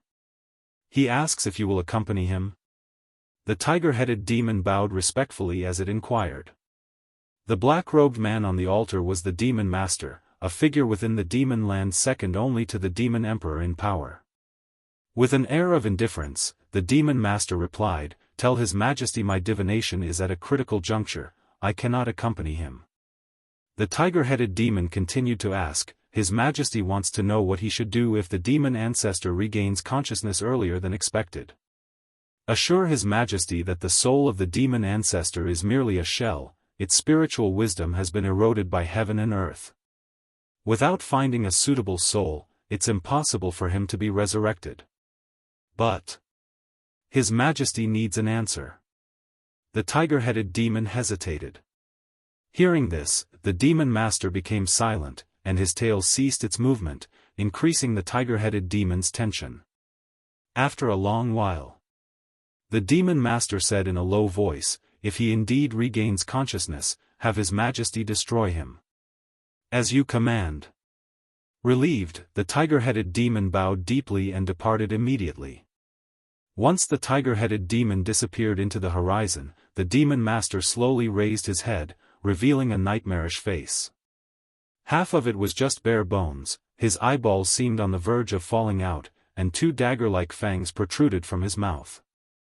With blood-red pupils, he gazed into the bronze mirror ahead, mumbling to himself, "Why have the fates changed?" In the late autumn, in the book collection hall of the inner sect. Guan arrived on the third floor and found Elder Su Lu, asking, "Recently, a batch of disciples from overseas has returned, including a supreme elder. Is there an ocean map available?" Su Lu raised his eyes to look at him, smiling as he said, "You've already asked 3 times. It seems your patience has paid off." He opened a drawer, took out a jade scroll, and said, "The map is here. Use your divine sense to read it, but you can't take it away. You have to look at it here." "Thank you, Elder." Guan quickly expressed his gratitude, then picked up the jade scroll and walked to a nearby chair. He did not fear suspicion. If anyone investigated, he could present himself as Pan, and Pan's justification would be sufficient. Guan's lifespan was already 9,995,000 years, just 5,000 years short of the 10 million year mark. In his current situation, 5,000 years of lifespan was no problem at all. If he waited a month, he would achieve it slowly, or he could expedite it by harvesting heavenly treasures from the Starmaster Cave. Sitting down, Guan focused his divine sense into the jade scroll. Soon, he saw the vast ocean from a high perspective, seeing the edge of the Taizong dynasty, leading down into the ocean. The edges of the map were shrouded in dense fog, signifying the unknown. From a macro view, the ocean seemed devoid of landmasses larger than this continent, with only islands of various sizes, some as large as the Taizong dynasty. When he focused his divine sense on a particular point, the view zoomed in, allowing him to see detailed scenes of that part of the ocean, including mighty waves and the silhouettes of sea demons. The cultivator who created this jade scroll likely had a very high cultivation level, perhaps even a supreme elder. An hour later, Guan withdrew his divine sense, stood up, and returned the jade scroll to Su Lu, sighing, "The ocean is truly vast." Su Lu placed the jade scroll back in the drawer, smiling as he asked, "You're studying ocean maps. You're not planning to escape, are you?" Guan responded righteously, "How could that be? I believe the Supreme Sect can overcome the great demon calamity. Why would I flee? I am merely curious about this world." "Really? Quite a few people have asked me for ocean maps lately, even true disciples. I thought the Supreme Sect was about to disband." Su Lu chuckled. Guan asked, "And what about you? If the Supreme Sect needed all disciples to fight to the death, what would you choose?" Su Lu smiled, "This old bag of bones is ready to be buried within the Supreme Sect. I've even prepared my tombstone." Guan couldn't help but show a look of admiration. After chatting for a while, Guan bowed and took his leave. After descending the stairs, a figure emerged from the staircase leading upstairs. It was a masked woman, dressed in simple robes, her hair wound into a bun by a wooden hairpin. She approached Su Lu. Su Lu raised his hand in greeting, smiling as he asked, "Senior, what do you need?" The masked woman drew several jade scrolls from her sleeve and said, "If that disciple comes looking for maps again, you can give him these." Accepting the jade scrolls, Su Lu couldn't help but ask, "Do you know him?" "In a way, yes. Someone wants to take him as a disciple, and he has another identity worth cultivating." Leaving these words, the masked woman vanished into thin air. Looking at the jade scrolls on the table, Su Lu muttered to himself, "Another identity? He's just a Foundation Establishment realm cultivator, always reading idle books. What identity could he have? Could it be Panan? Impossible. How could Panan enjoy reading Daoist Zunshan's books?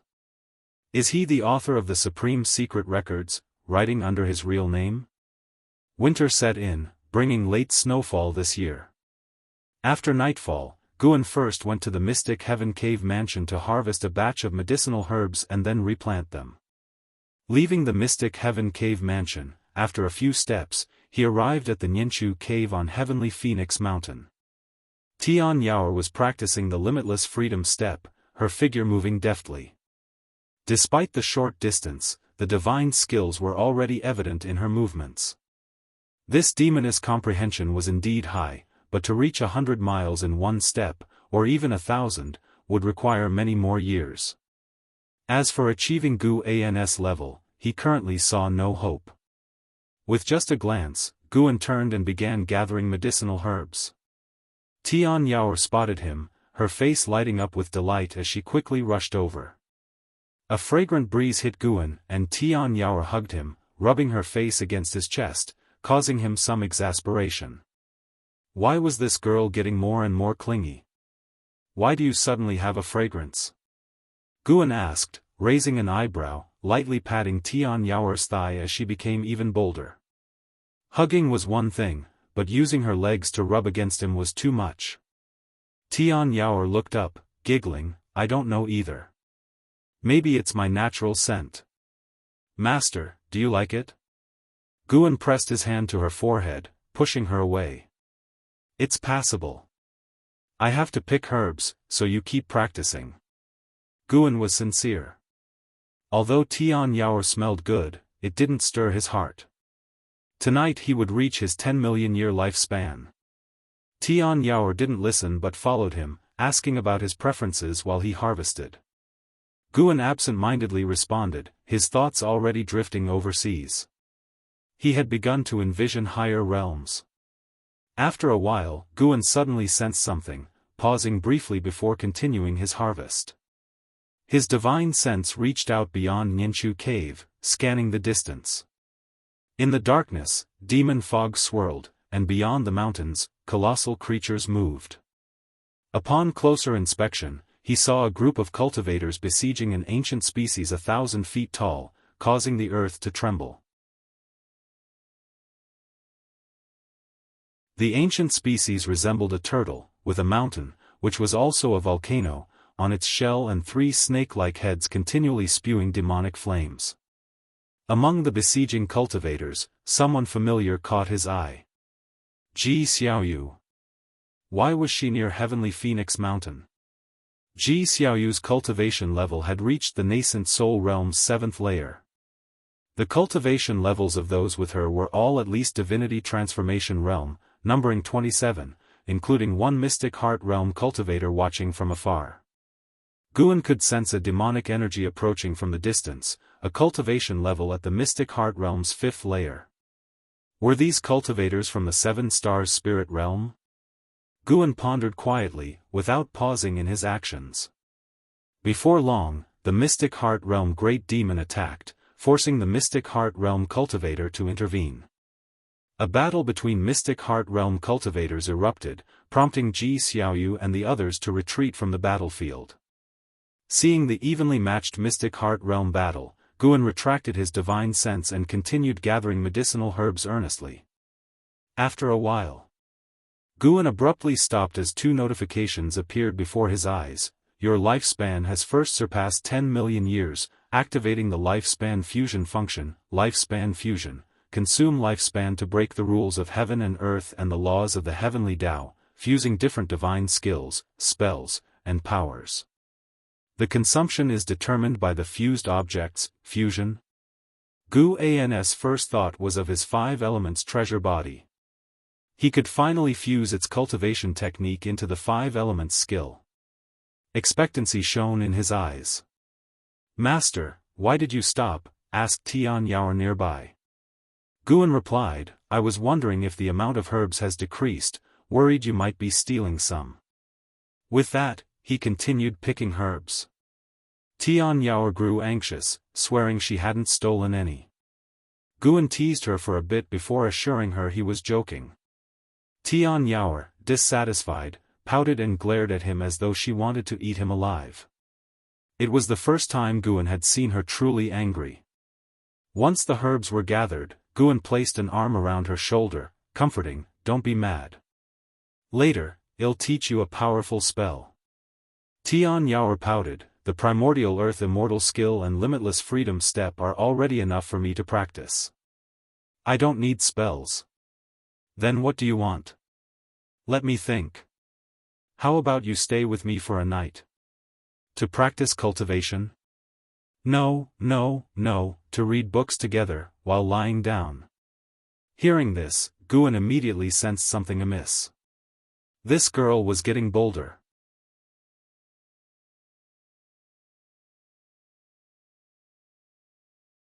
Chapter 168, Arrival in the Ocean. Merging cultivation technique. Faced with Tian Yaoer's multiple attempts at pleading, Guan finally agreed to stay with her overnight. Tonight, he would break through a lifespan of 10 million years, allowing himself to relax for an evening. After Guan agreed, Tian Yaoer became even more cheerful. To celebrate reaching a 10 million year lifespan, Guan also returned to Mystic Valley to fetch some lamb for a barbecue, which moved Tian Yaoer greatly. She even thought Guan was commemorating the special day. During the barbecue, Guan's divine sense remained locked on the battlefield at the edge of Heavenly Phoenix Mountain. More and more demons were gathering.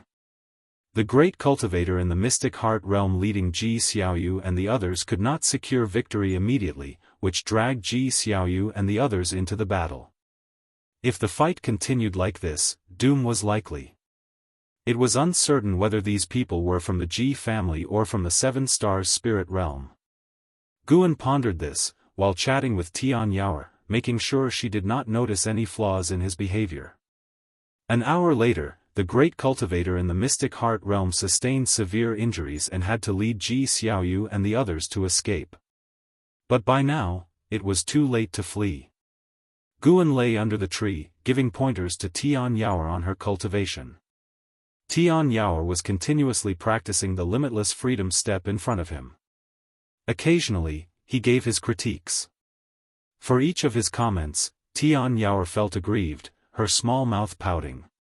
"You promised to lie down and read books together." "Liar. Big liar." The more Tian Yaoer trained, the redder her eyes became. Guan found her expression amusing. Today, he would teach her a lesson. The harder you try to get something, the tougher it is to obtain. That was the meaning of life. If she started having these wild thoughts after just a few years, how would she endure thousands, or even tens of thousands of years? Guan was moved by his own broad-mindedness. Tian Yaoer was indeed lucky to have met him. If it were another master, she would be doomed. Under the black sky, Ji Xiaoyu, clad in black, was fleeing quickly through the wilderness haunted by monsters and demons. Upon seeing her figure, these creatures all charged toward her. With a sword in her right hand, she used the heavenly dragon demon suppressing form. A golden Dharma aspect appeared behind her, and golden dragons emerged from it, massacring demons and monsters from all directions. Soon, she dissolved the heavenly dragon demon suppressing form and slew demons and monsters with her sword. She could no longer tell directions and could only run in a single direction. She did not know how much time had passed. Ji Xiaoyu's spiritual power depleted. As she ran, she took spirit energy elixirs, but the spiritual power provided by these elixirs was completely inadequate for fighting. She stopped beneath a hill, swiftly took out small flags and talisman papers, and within 5 breaths, set up a formation, becoming invisible within a circled area. She sat down to meditate, beginning to cultivate energy. Demons flew over her head, unable to see her form. However, the ground began to tremble, rocks jumped up, making Ji Xiaoyu open her eyes and frown. From her viewpoint, a colossal figure loomed behind the mountains, faintly discernible. It was a giant demon in shape-shifting form, with a human-like body and a lion's head. Its long mane twisted like tendrils, horrifyingly menacing in the dark night. Where do you think you're escaping to, little lady? A cold, violent voice rang out, followed by a storm that swept through the mountain wilderness, kicking up waves of dust. After the gust hit Ji Xiaoyu's formation, the airborne rocks and currents avoided the formation, which highlighted its outline instead. Ji Xiaoyu stared at the approaching giant demon silhouette with a calm expression, without a trace of fear in her eyes. She merely sighed softly, and a faint golden mark appeared on her forehead. Before long, the terrifying giant demon arrived in front of her. He squatted slowly, the cloud-like sea revealing his lion head with sharp fangs, blood-red eyes, and a mane, like flames from hell, blazing fiercely. Suddenly, the terrifying giant demon stopped. He raised his eyes to look behind Ji Xiaoyu. The golden mark on Ji Xiaoyu's forehead had expanded, covering her entire forehead like a complex network of lines. She sensed something and turned to look. On top of the hill behind her stood a figure, a man in purple clothes with a mask on his face, standing against the wind. She was secretly startled, not having noticed the other approaching. "Where did you come from?" the terrifying lion demon roared in anger, swinging a palm toward the hill. With one palm strike, Ji Xiaoyu's formation shattered under immense pressure. Small flags plunged into the ground, talisman papers fluttered, and her hairpiece was blown off, her hair dancing wildly. Boom! With a deafening roar, the earth shook and the sky trembled, forcing even Ji Xiaoyu, in the seventh layer of the nascent soul realm, to close her eyes. When the unsettling aura dissipated, she opened her eyes to find the terrifying lion demon left with only his upper body, blood raining down. The demon clouds in the night sky dispersed, revealing splendid, beautiful stars. Ji Xiaoyu's eyes widened in astonishment. That lion demon was so powerful, even her void-crossing realm companions were devoured by it. Subconsciously, she turned to look. The mysterious man still stood on the hill, his arms hanging naturally, as if he had not been the one to strike. The man was none other than Guan. To avoid being recognized, Guan had made his figure larger, taller by one head, with disheveled hair and an almost invisible aura. He didn't use the 9 extremes yin-yang body because news of Sword Venerable Fudao mastering the demon shadow divine skill had already spread. He didn't want Ji Xiaoyu linking him to Sword Venerable Fudao. Ji Xiaoyu quickly stood up and bowed to Guan, saying, "Thank you for saving me, senior." "Why is a Ji family disciple in the demon land?" Guan asked in a hoarse voice, easily reminiscent of a weathered man in his 40s or 50s. Killing that great demon had granted him 600 years of lifespan, a tremendous bounty. Ji Xiaoyu replied, "I followed the 7 stars spirit realm for training. Does senior have any relationship with my family?" Guan appeared in front of Ji Xiaoyu out of thin air, placing a hand on her shoulder, and said, "Let's talk in another place." Before Ji Xiaoyu could respond, everything blurred before her eyes.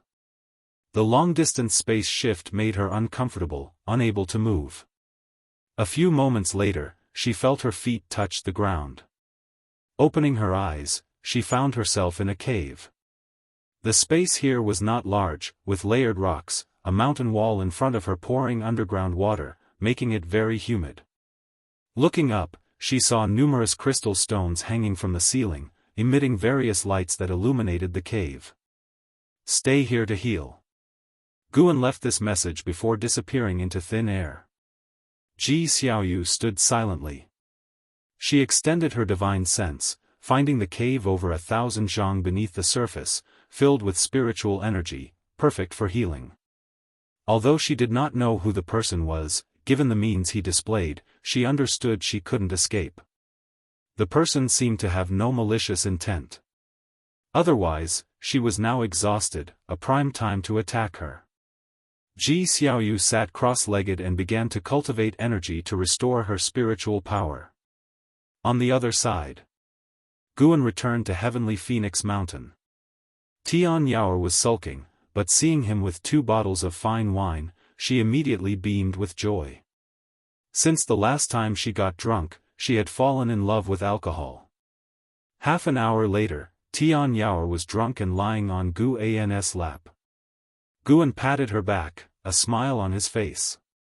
In the morning, Guan did not immediately return to the supreme sect nor look for Ji Xiaoyu, as she would not recover her spiritual power and injuries in just one night. He went directly south, flying toward the ocean. Utilizing the 9 extremes yin-yang body, he transformed into a shadow form, then performed the limitless freedom step to swiftly leave the Taizong dynasty and enter the ocean. The vast sea and open sky widened Gu An's view, lifting his spirits. His figure constantly shifted, moving quickly above the sea of clouds. On the ocean, a large ship sailed quickly. On the deck lay a man in green robes, lying on his back with a book in his hands. Suddenly, he saw something, sitting up abruptly. However, upon closer inspection, he found nothing in the sky. "That's odd, did I see wrong?" The man in green frowned deeply. He lost interest in reading, putting his book, The Investiture of the Gods, back into his storage bag before walking to the bow of the ship, gazing into the distance. The ocean stretched endlessly, but he could already feel the breath of his homeland. He smiled, murmuring, "A demon calamity, another opportunity for me to turn the tide in my favor." Guan took over 500 steps, finally landing on a mist-shrouded island.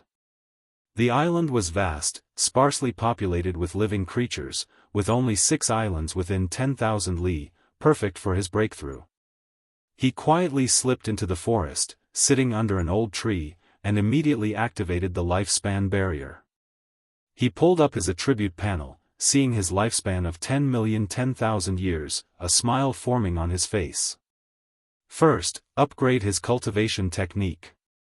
Guan began using the lifespan fusion function, merging the primordial earth immortal skill with 4 basic cultivation techniques of different attributes. Due to the significant difference between these 5 techniques, forcibly merging them will not necessarily exceed the most powerful technique. Do you wish to continue? What? Did it mean the fusion would take an average? Guan cursed inwardly. Was this a way to waste his lifespan? Fortunately, he prepared other techniques. Over the years, he had killed countless enemies, searched many souls, and transcribed many techniques himself, just in case. He immediately took out 4 high-rank techniques, starting to cultivate them one by one. He did not need to abandon his original cultivation, nor did he need to cultivate other attributes of spiritual power. He only needed to run through the sorcery once, allowing the techniques to enter his attribute panel. After half an hour, Gu An's attribute panel showed 4 more techniques. He intended to upgrade them one by one but received a prompt, the technique's attributes conflict. Please choose to abandon and start anew, or forcefully integrate, with a risk of deviation. Damn! Even with a golden finger similar to a system, he could still risk deviation. Guan had no choice but to enable the lifespan fusion function, merging these 5 techniques. Fusion will cost 500,000 years of lifespan. Do you want to continue? This costs 500,000 years? Guan suppressed his heartache and chose to continue. You invested 500,000 years of lifespan to merge the primordial earth immortal skill, karma fire dark sky skill, golden light spirit body art, vast earth vital energy skill, great cold heaven sorcery. Fusion successful. You comprehended 5 elements Daoist skill.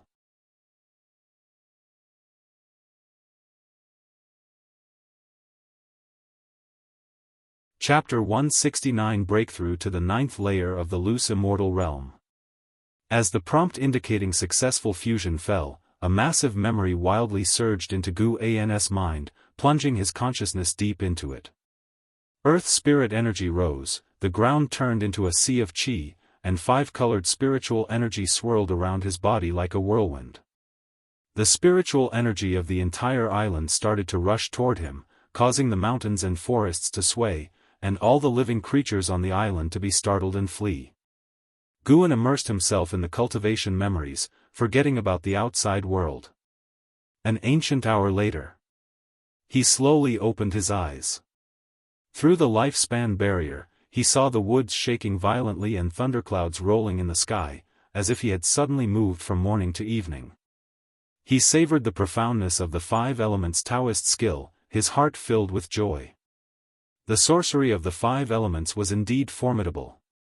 The five elements created heaven and earth.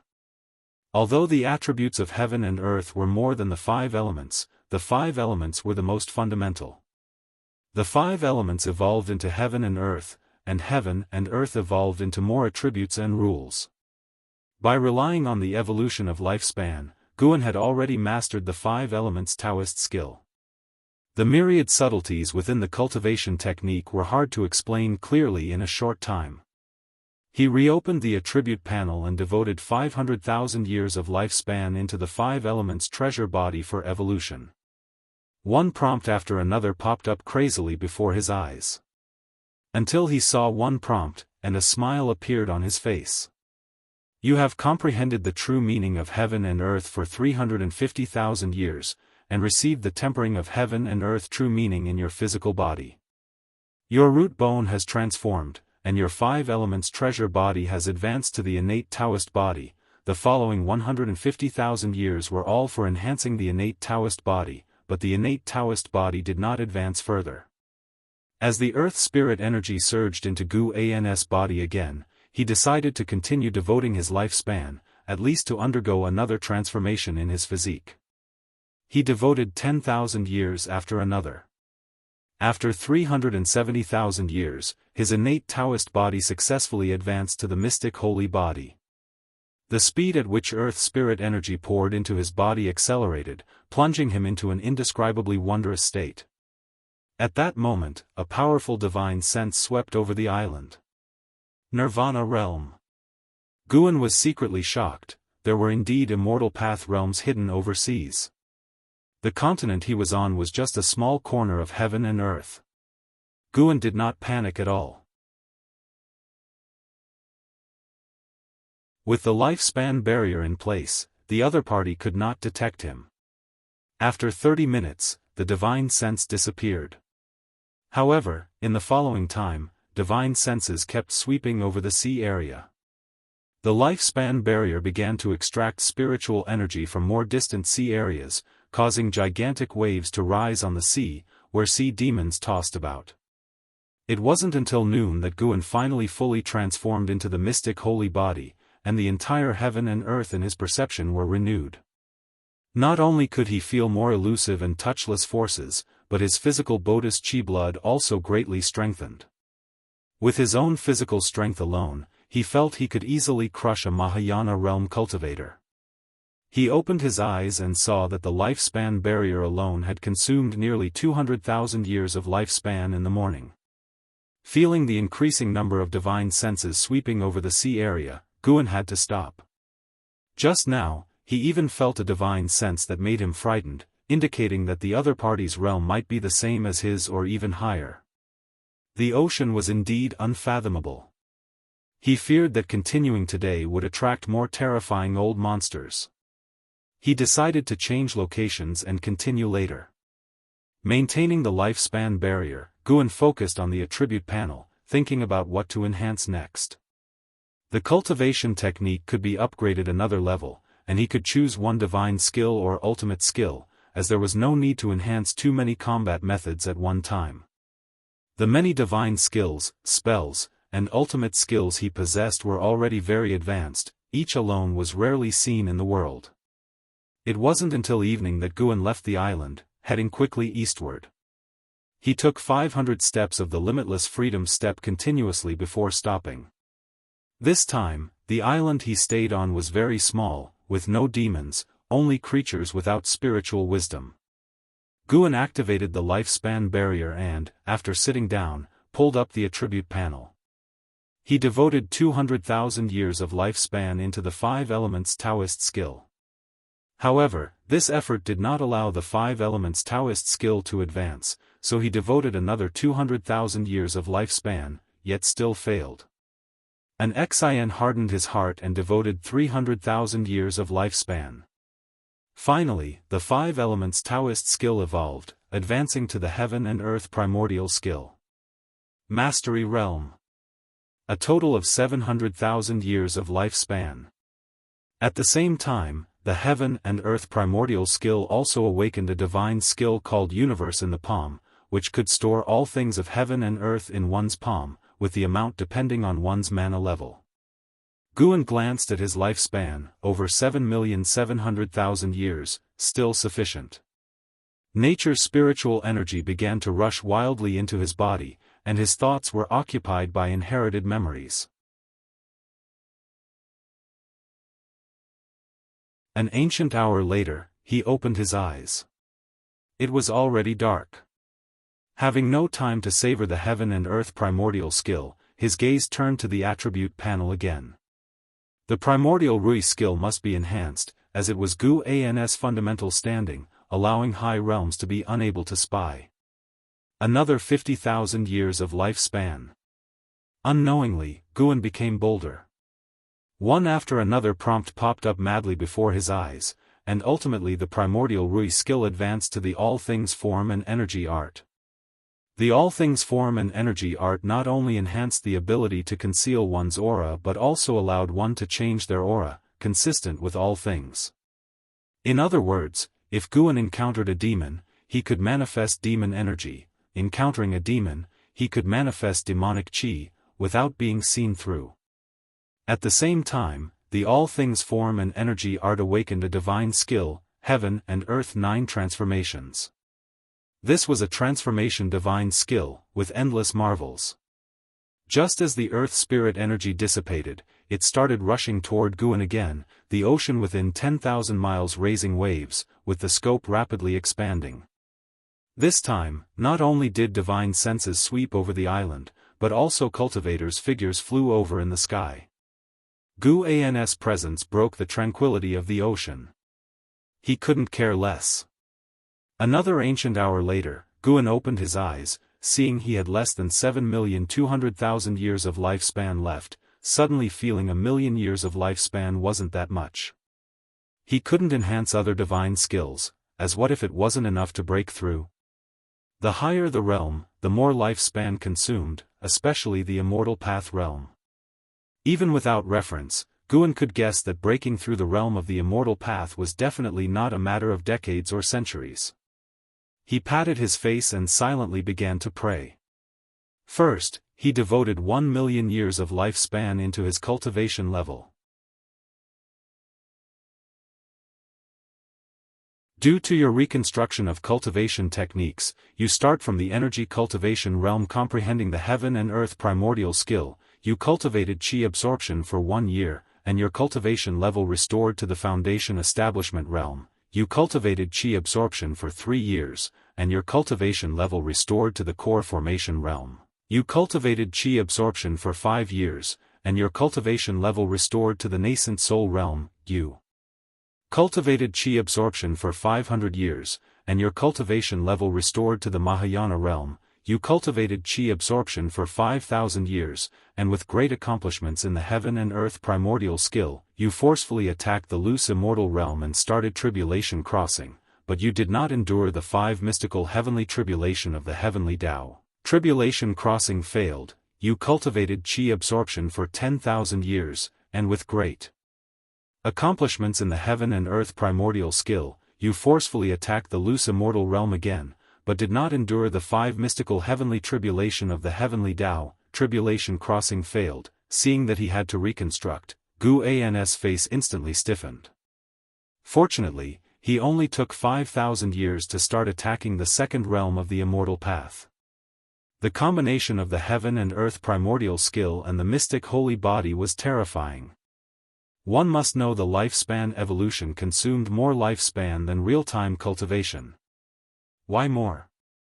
Because it needed more lifespan to evolve the cultivation process and quickly transform spiritual energy into his cultivation level. This time-compressed process naturally generated additional lifespan consumption. Guan gained infinite confidence in his current skill and foundation. 5,000 years for 1 tribulation crossing? Piece of cake.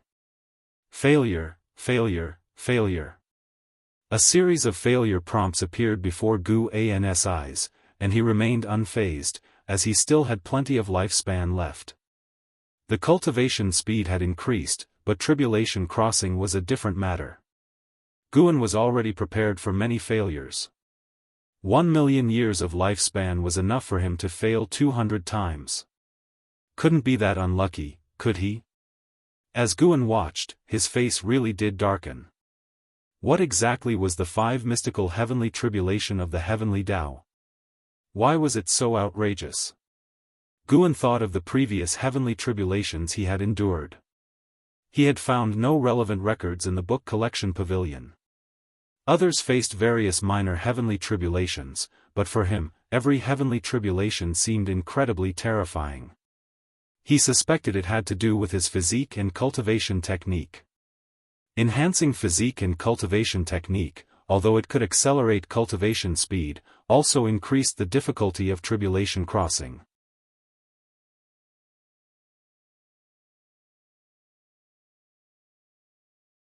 Guan looked at his remaining lifespan of 5,000,000 years, his mood restless.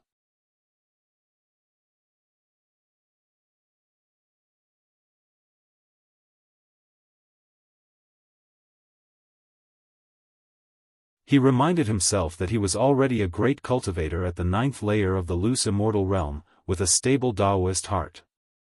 Do not be elated by external success, nor sad by personal failure. A 3,000,000-year lifespan, invest. A few moments later, he couldn't help but utter a single word, crap. The demeanor nurtured through 91 years of cultivation in the immortal cultivation world finally broke, awakening a native expletive from the depths of his soul. Guan dared not invest another 1,000,000 years and opted for 500,000 years instead. Heavens bless me. Wait, he was defying heaven, so he sought the blessing of his master, Xianxia. Failure once more filled his vision. When a prompt with significantly longer text appeared, his heart filled with joy. Here it comes. After 35,000 years of qi absorption cultivation, using the great accomplishment in the heaven and earth primordial skill, you forcefully impacted the traveling immortal realm, began to cross the tribulation, passed through the Yinyang Xianhuang 5 Emperors tribulation, successfully crossing the tribulation, and your cultivation level rose to the 1st layer of the traveling immortal realm. After 35,500 years of qi absorption cultivation, your cultivation level rose to the 2nd layer of the traveling immortal realm. After 36,000 years of qi absorption cultivation, your cultivation level rose to the 3rd layer of the traveling immortal realm. After 44,000 years of qi absorption cultivation, your cultivation level rose to the 9th layer of the traveling immortal realm. After 46,000 years of qi absorption cultivation, using the great accomplishment in the heaven and earth primordial skill, you forcefully impacted the heaven and earth flying immortal realm, began to cross the tribulation, but failed to survive the heaven and earth divine intent heavenly tribulation. The subsequent 4,000 years were filled with failures, with a tribulation every 2,000 years. Phew, the 9th layer of the traveling immortal realm. Exciting. The earth spirit energy surged upwards, and the sound of the earth groaned like a dragon's roar echoing in his ears, making him feel incredibly joyous. Heaven does not disappoint those who persist against life's odds. The heaven and earth flying immortal realm, can one fly out of this sky? Guan pondered this with infinite anticipation in his heart.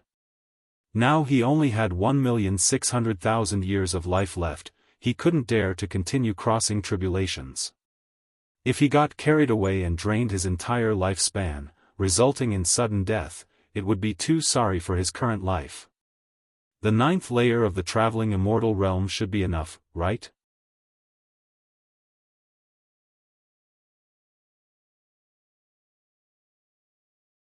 When Guan opened his eyes, he had already reached the 1st layer of the traveling immortal realm, discovering himself at the sea floor. It was pitch black, surrounded by numerous mountains and countless sea demons, nary a living being without demon energy. Being in such an environment was inevitably frightening. Fortunately, Guan sensed no aura of the traveling immortal realm. If a traveling immortal showed up, he would have to go all out next. From the first to the ninth layer of the traveling immortal realm required even more vast spiritual energy. The lifespan barrier continually drew earth spirit energy, causing even the sea floor to tremble slightly. An hour later, Guan sensed intense activity in the distance, as if an underwater volcano erupted. Amidst the scorching seawater, an aura from the loose immortal realm emerged, chaotic and agitated. He vaguely heard a shout. "Ha ha ha, the Daoist has finally broken free. 7 stars spirit realm, just you wait." Upon hearing this, Guan was secretly delighted. Could it be that he rescued an enemy of the 7 stars spirit realm? He now regarded the 7 stars spirit realm as his imaginary foe. If more enemies of the 7 stars spirit realm appeared, he would naturally be pleased. Even with the cultivation of the 9th layer of the traveling immortal realm, Guan had no plans of single-handedly challenging the 7 stars spirit realm. At least there needed to be someone openly sharing the burden of attention. He could venture into the 7 stars spirit realm and deal with the strongest enemies but couldn't let everyone think he alone took it down. The 7 stars spirit realm had existed for so many years, who knew what connections it had across the ocean? The ocean was not short of immortal path life forms. Resolving this calamity surely meant another was on the horizon. Life was always filled with difficulties. If Guan could slow down each phase, it would be beneficial for him. Guan contemplated no further. As long as no one disturbed him, he could find peace even at the sea floor. He pulled up his attribute panel. The lifespan barrier rapidly consumed his lifespan. He had about 1,500,000 years left. After some thought, he decided to enhance his swordsmanship. He had hesitated to do so before, fearing an insufficient lifespan, but now, with a remaining lifespan, he could proceed. He previously hesitated to upgrade the wood spirit sword technique. Now possessing the 5-element skill, there was no need to upgrade the wood spirit sword technique. He continued to enhance the Taitsong divine shocking sword. This was the signature sword technique of Sword Venerable Fudao. More and more people recognized the Taitsong divine shocking sword, which wasn't a good thing. He had to create a sword technique unheard of by the world. Let's start with a test of 200,000 years.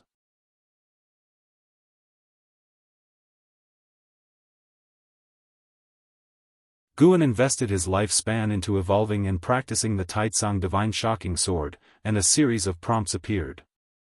8,000 years later, the Taitsong divine shocking sword was elevated to the vast star-suppressing heaven-boundless sword. The remaining 12,000 years were used to bring the vast star-suppressing heaven-boundless sword technique to the peak creation realm.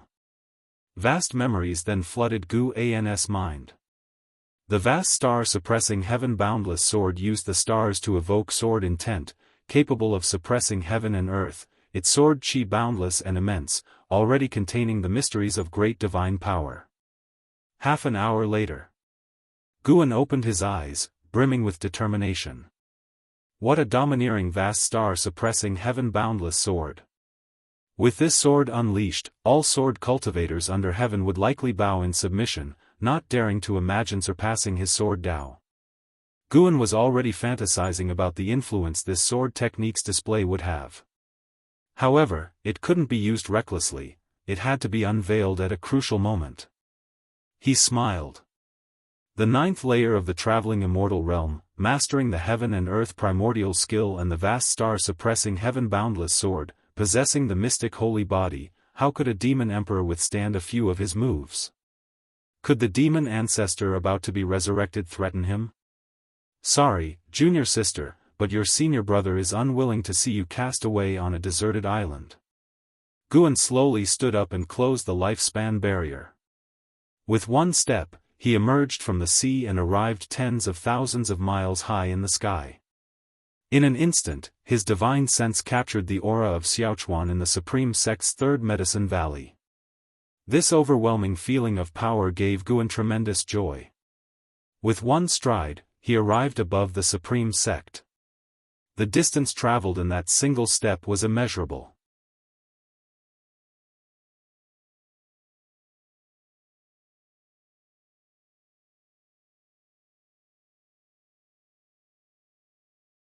After watching quietly for a while, Guan finally spoke up, "There is a powerful force within you.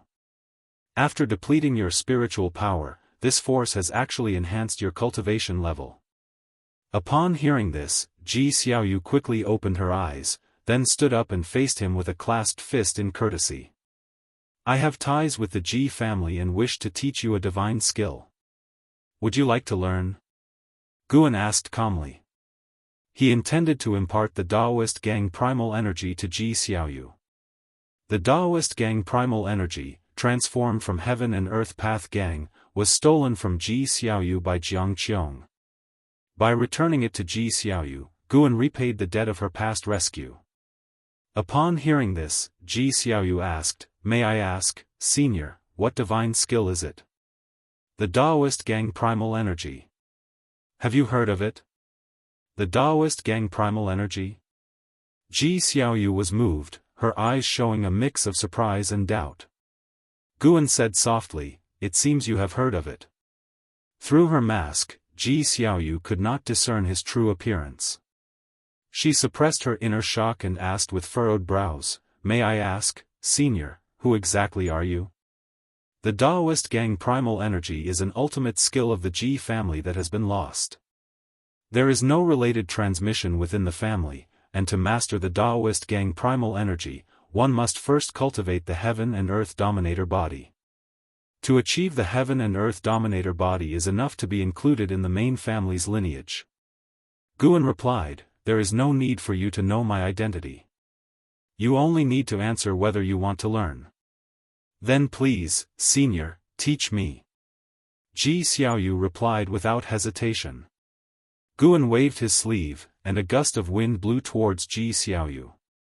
She had no time to dodge and was immobilized. In her pupils, a figure continuously changed stances. While Ji Xiaoyu was entranced, Guan observed her, equally curious. Besides the primordial Daoist talisman, Guan sensed she had other secrets. She possessed an indescribable composure. Even facing Guan, she did not lose her poise. Guan recalled the first time he saw Ji Xiaoyu in his youth. She was different from her peers even at a few years of age.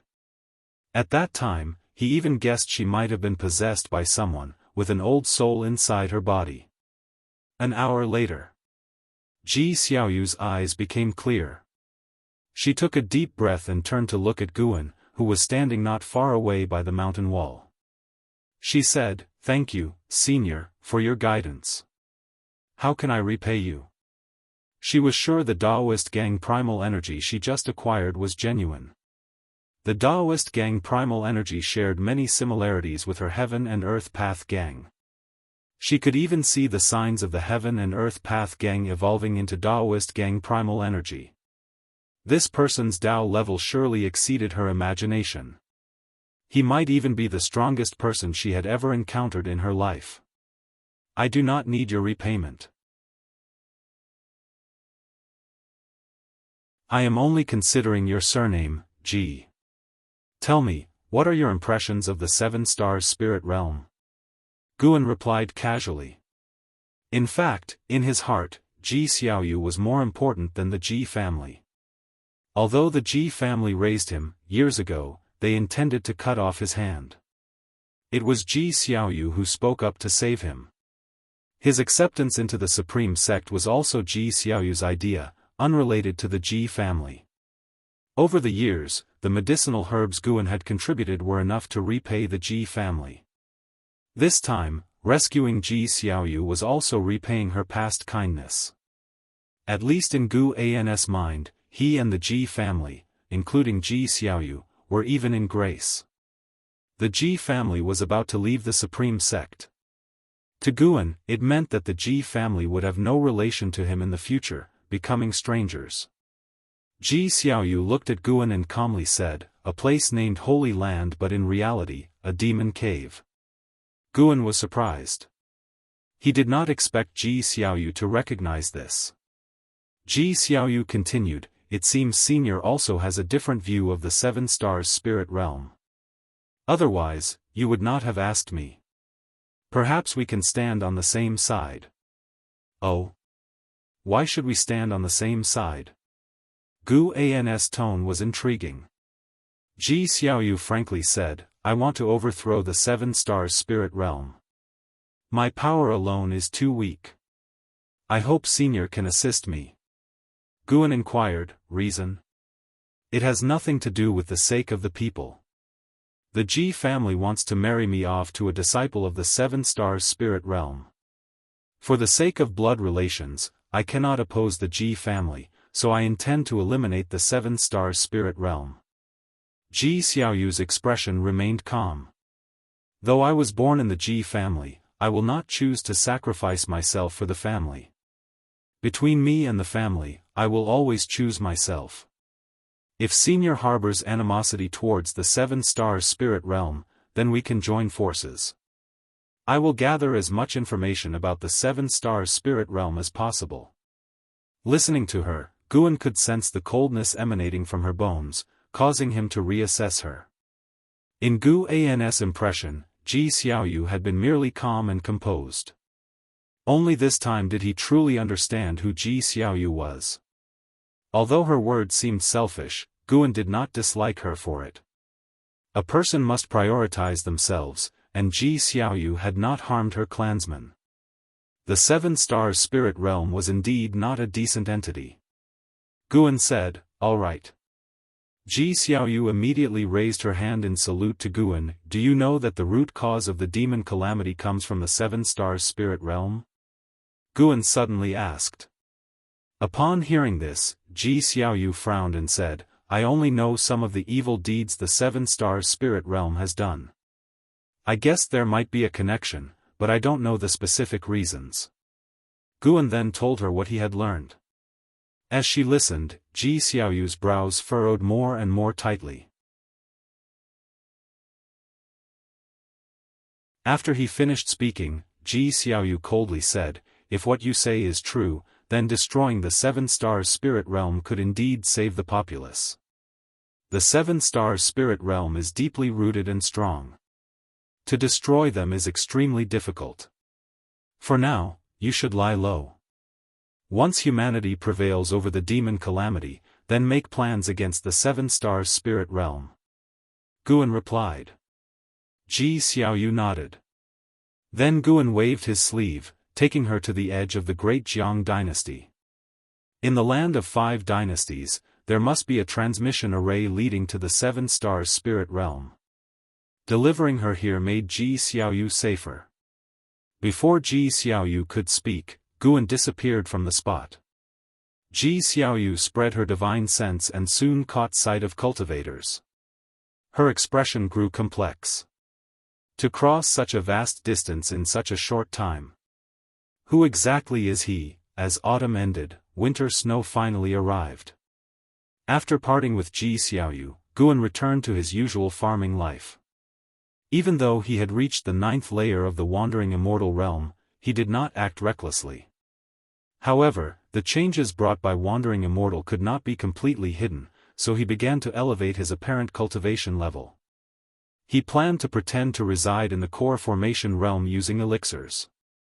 In the future, he could slowly improve his cultivation, creating the image of someone dependent on elixirs.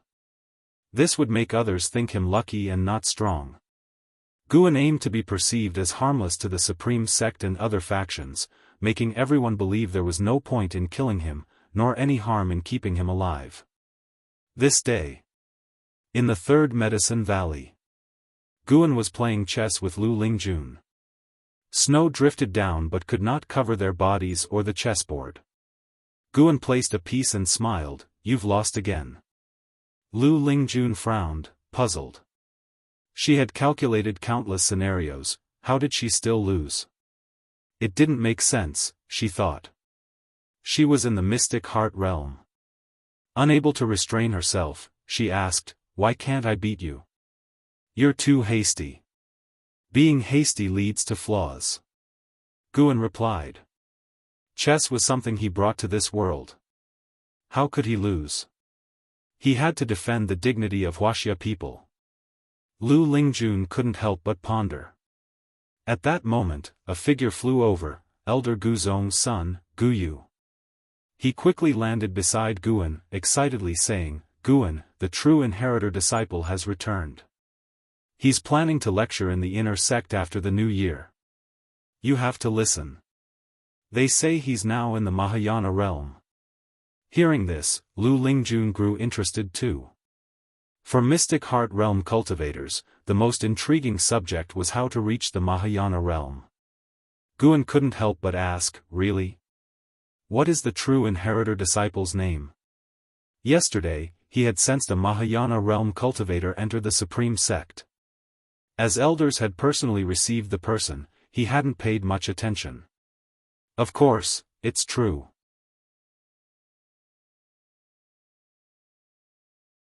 His name is Xiantiani. With a Mahayana cultivator like him, we'll have a better chance against the demon calamity. He said if he'd come back earlier, dealing with the six-headed sea dragon, another Mahayana cultivator, would have taken just a single move. Guyu said excitedly, his face full of admiration.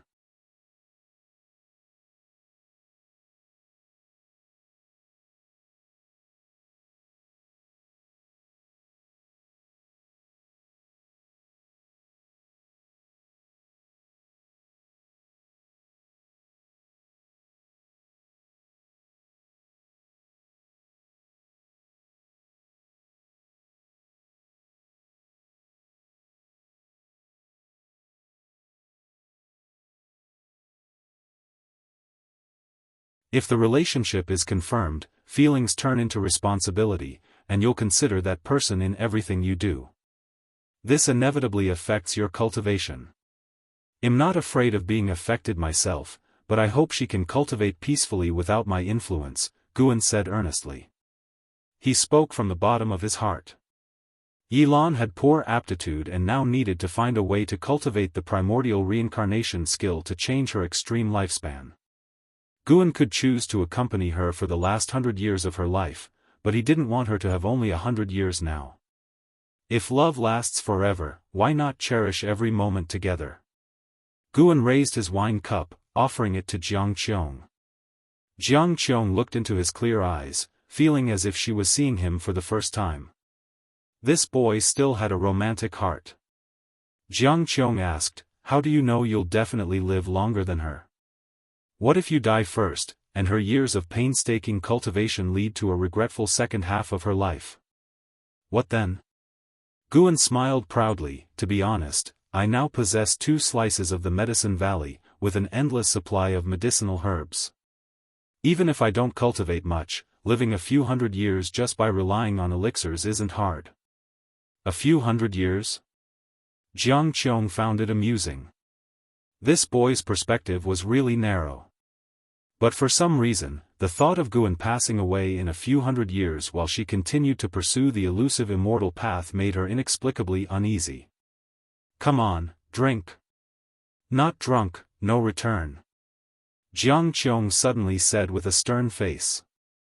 Guan immediately raised his cup. An hour later, when Jiang Qiong still wanted to drink more, Guan saw things were going awry and found an excuse to leave. But Jiang Qiong pulled him back. Jiang Qiong began forcefully making him drink. To hide his cultivation level, he had to pretend to be weak against alcohol. This was spiritual wine. If a Foundation Establishment realm cultivator drank too much, they would definitely get drunk. Eventually, he had to pretend to be drunk, lying on the ground. Jiang Qiong sat on the ground, looking at Guan, letting out a breath of relief. This boy is clearly a Foundation Establishment realm cultivator. How can he drink so much? Jiang Qiong thought to herself with a flushed face. She almost couldn't outdrink Guan. If word got out that a nascent soul realm cultivator couldn't outdrink a Foundation Establishment realm one, it would be a huge joke. She just sat there watching Guan, her thoughts wandering. Feeling the time pass, Guan began calculating in his mind. 3 hours later, he got up to leave, having already been drunk once. If Jiang Qiong tried to stop him again, he wouldn't hesitate to flip out. After a long while, Jiang Qiong suddenly squatted in front of Guan, raising her hand to brush the hair from his face.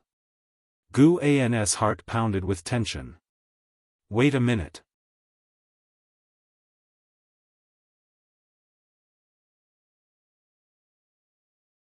This feeling was quite strange. He came back to his senses and smiled self-deprecatingly. Senior brother has already sworn brotherhood with Mahayana cultivators. He's long been a different league from me. I only rely on his care to live. When I pass away, he will still be young. Feeling melancholic, Xiaochuan sighed. He was envious but bore no jealousy towards Guan, believing his senior brother deserved his current status. When he died, if there truly were an underworld, he would pray for his senior brother, wishing his immortal path smooth and worry-free. Uncle Xiaochuan, the white spirit rat is back. An Xian suddenly ran over, interrupting his thoughts.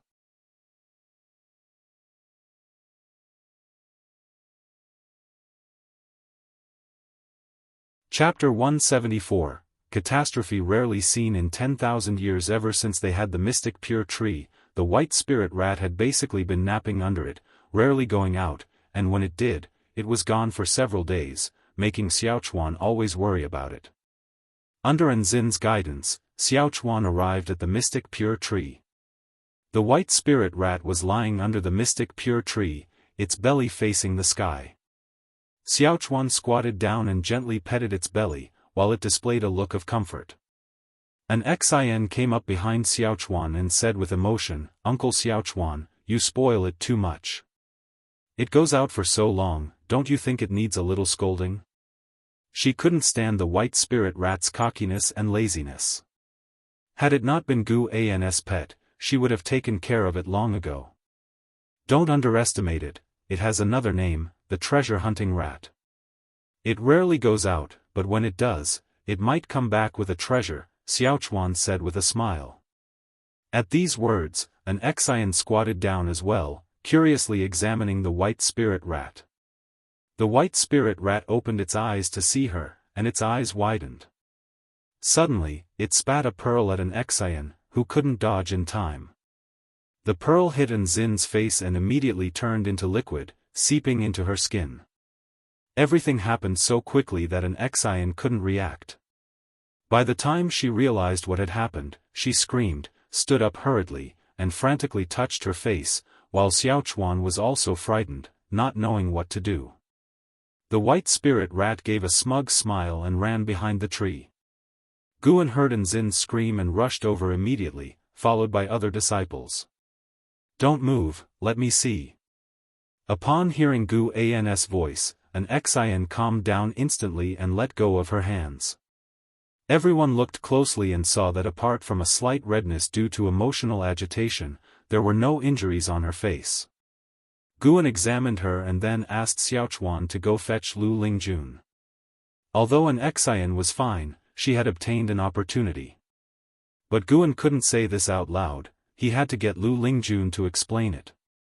Before long, Lu Lingjun arrived. After inspecting an Xian, she smiled and said, "You should thank that fat rat." Upon hearing this, an Xian was stunned, and the people around were puzzled. The white spirit rat suddenly peeked out from behind the tree, baring its teeth at Lu Lingjun, but its overly chubby figure rendered it completely non-threatening. "Senior, do you recognize the pearl it spat out?" an Xian asked nervously. Just as Lu Lingjun was about to answer, a figure flew in from the distance, and she turned to look. The newcomer was an imposing male cultivator who swiftly landed behind the group. Frowning, he asked, "Whose white spirit rat is that?" An Xian couldn't help but tighten her grip on her sleeve. Guan stepped forward and said, "It is mine."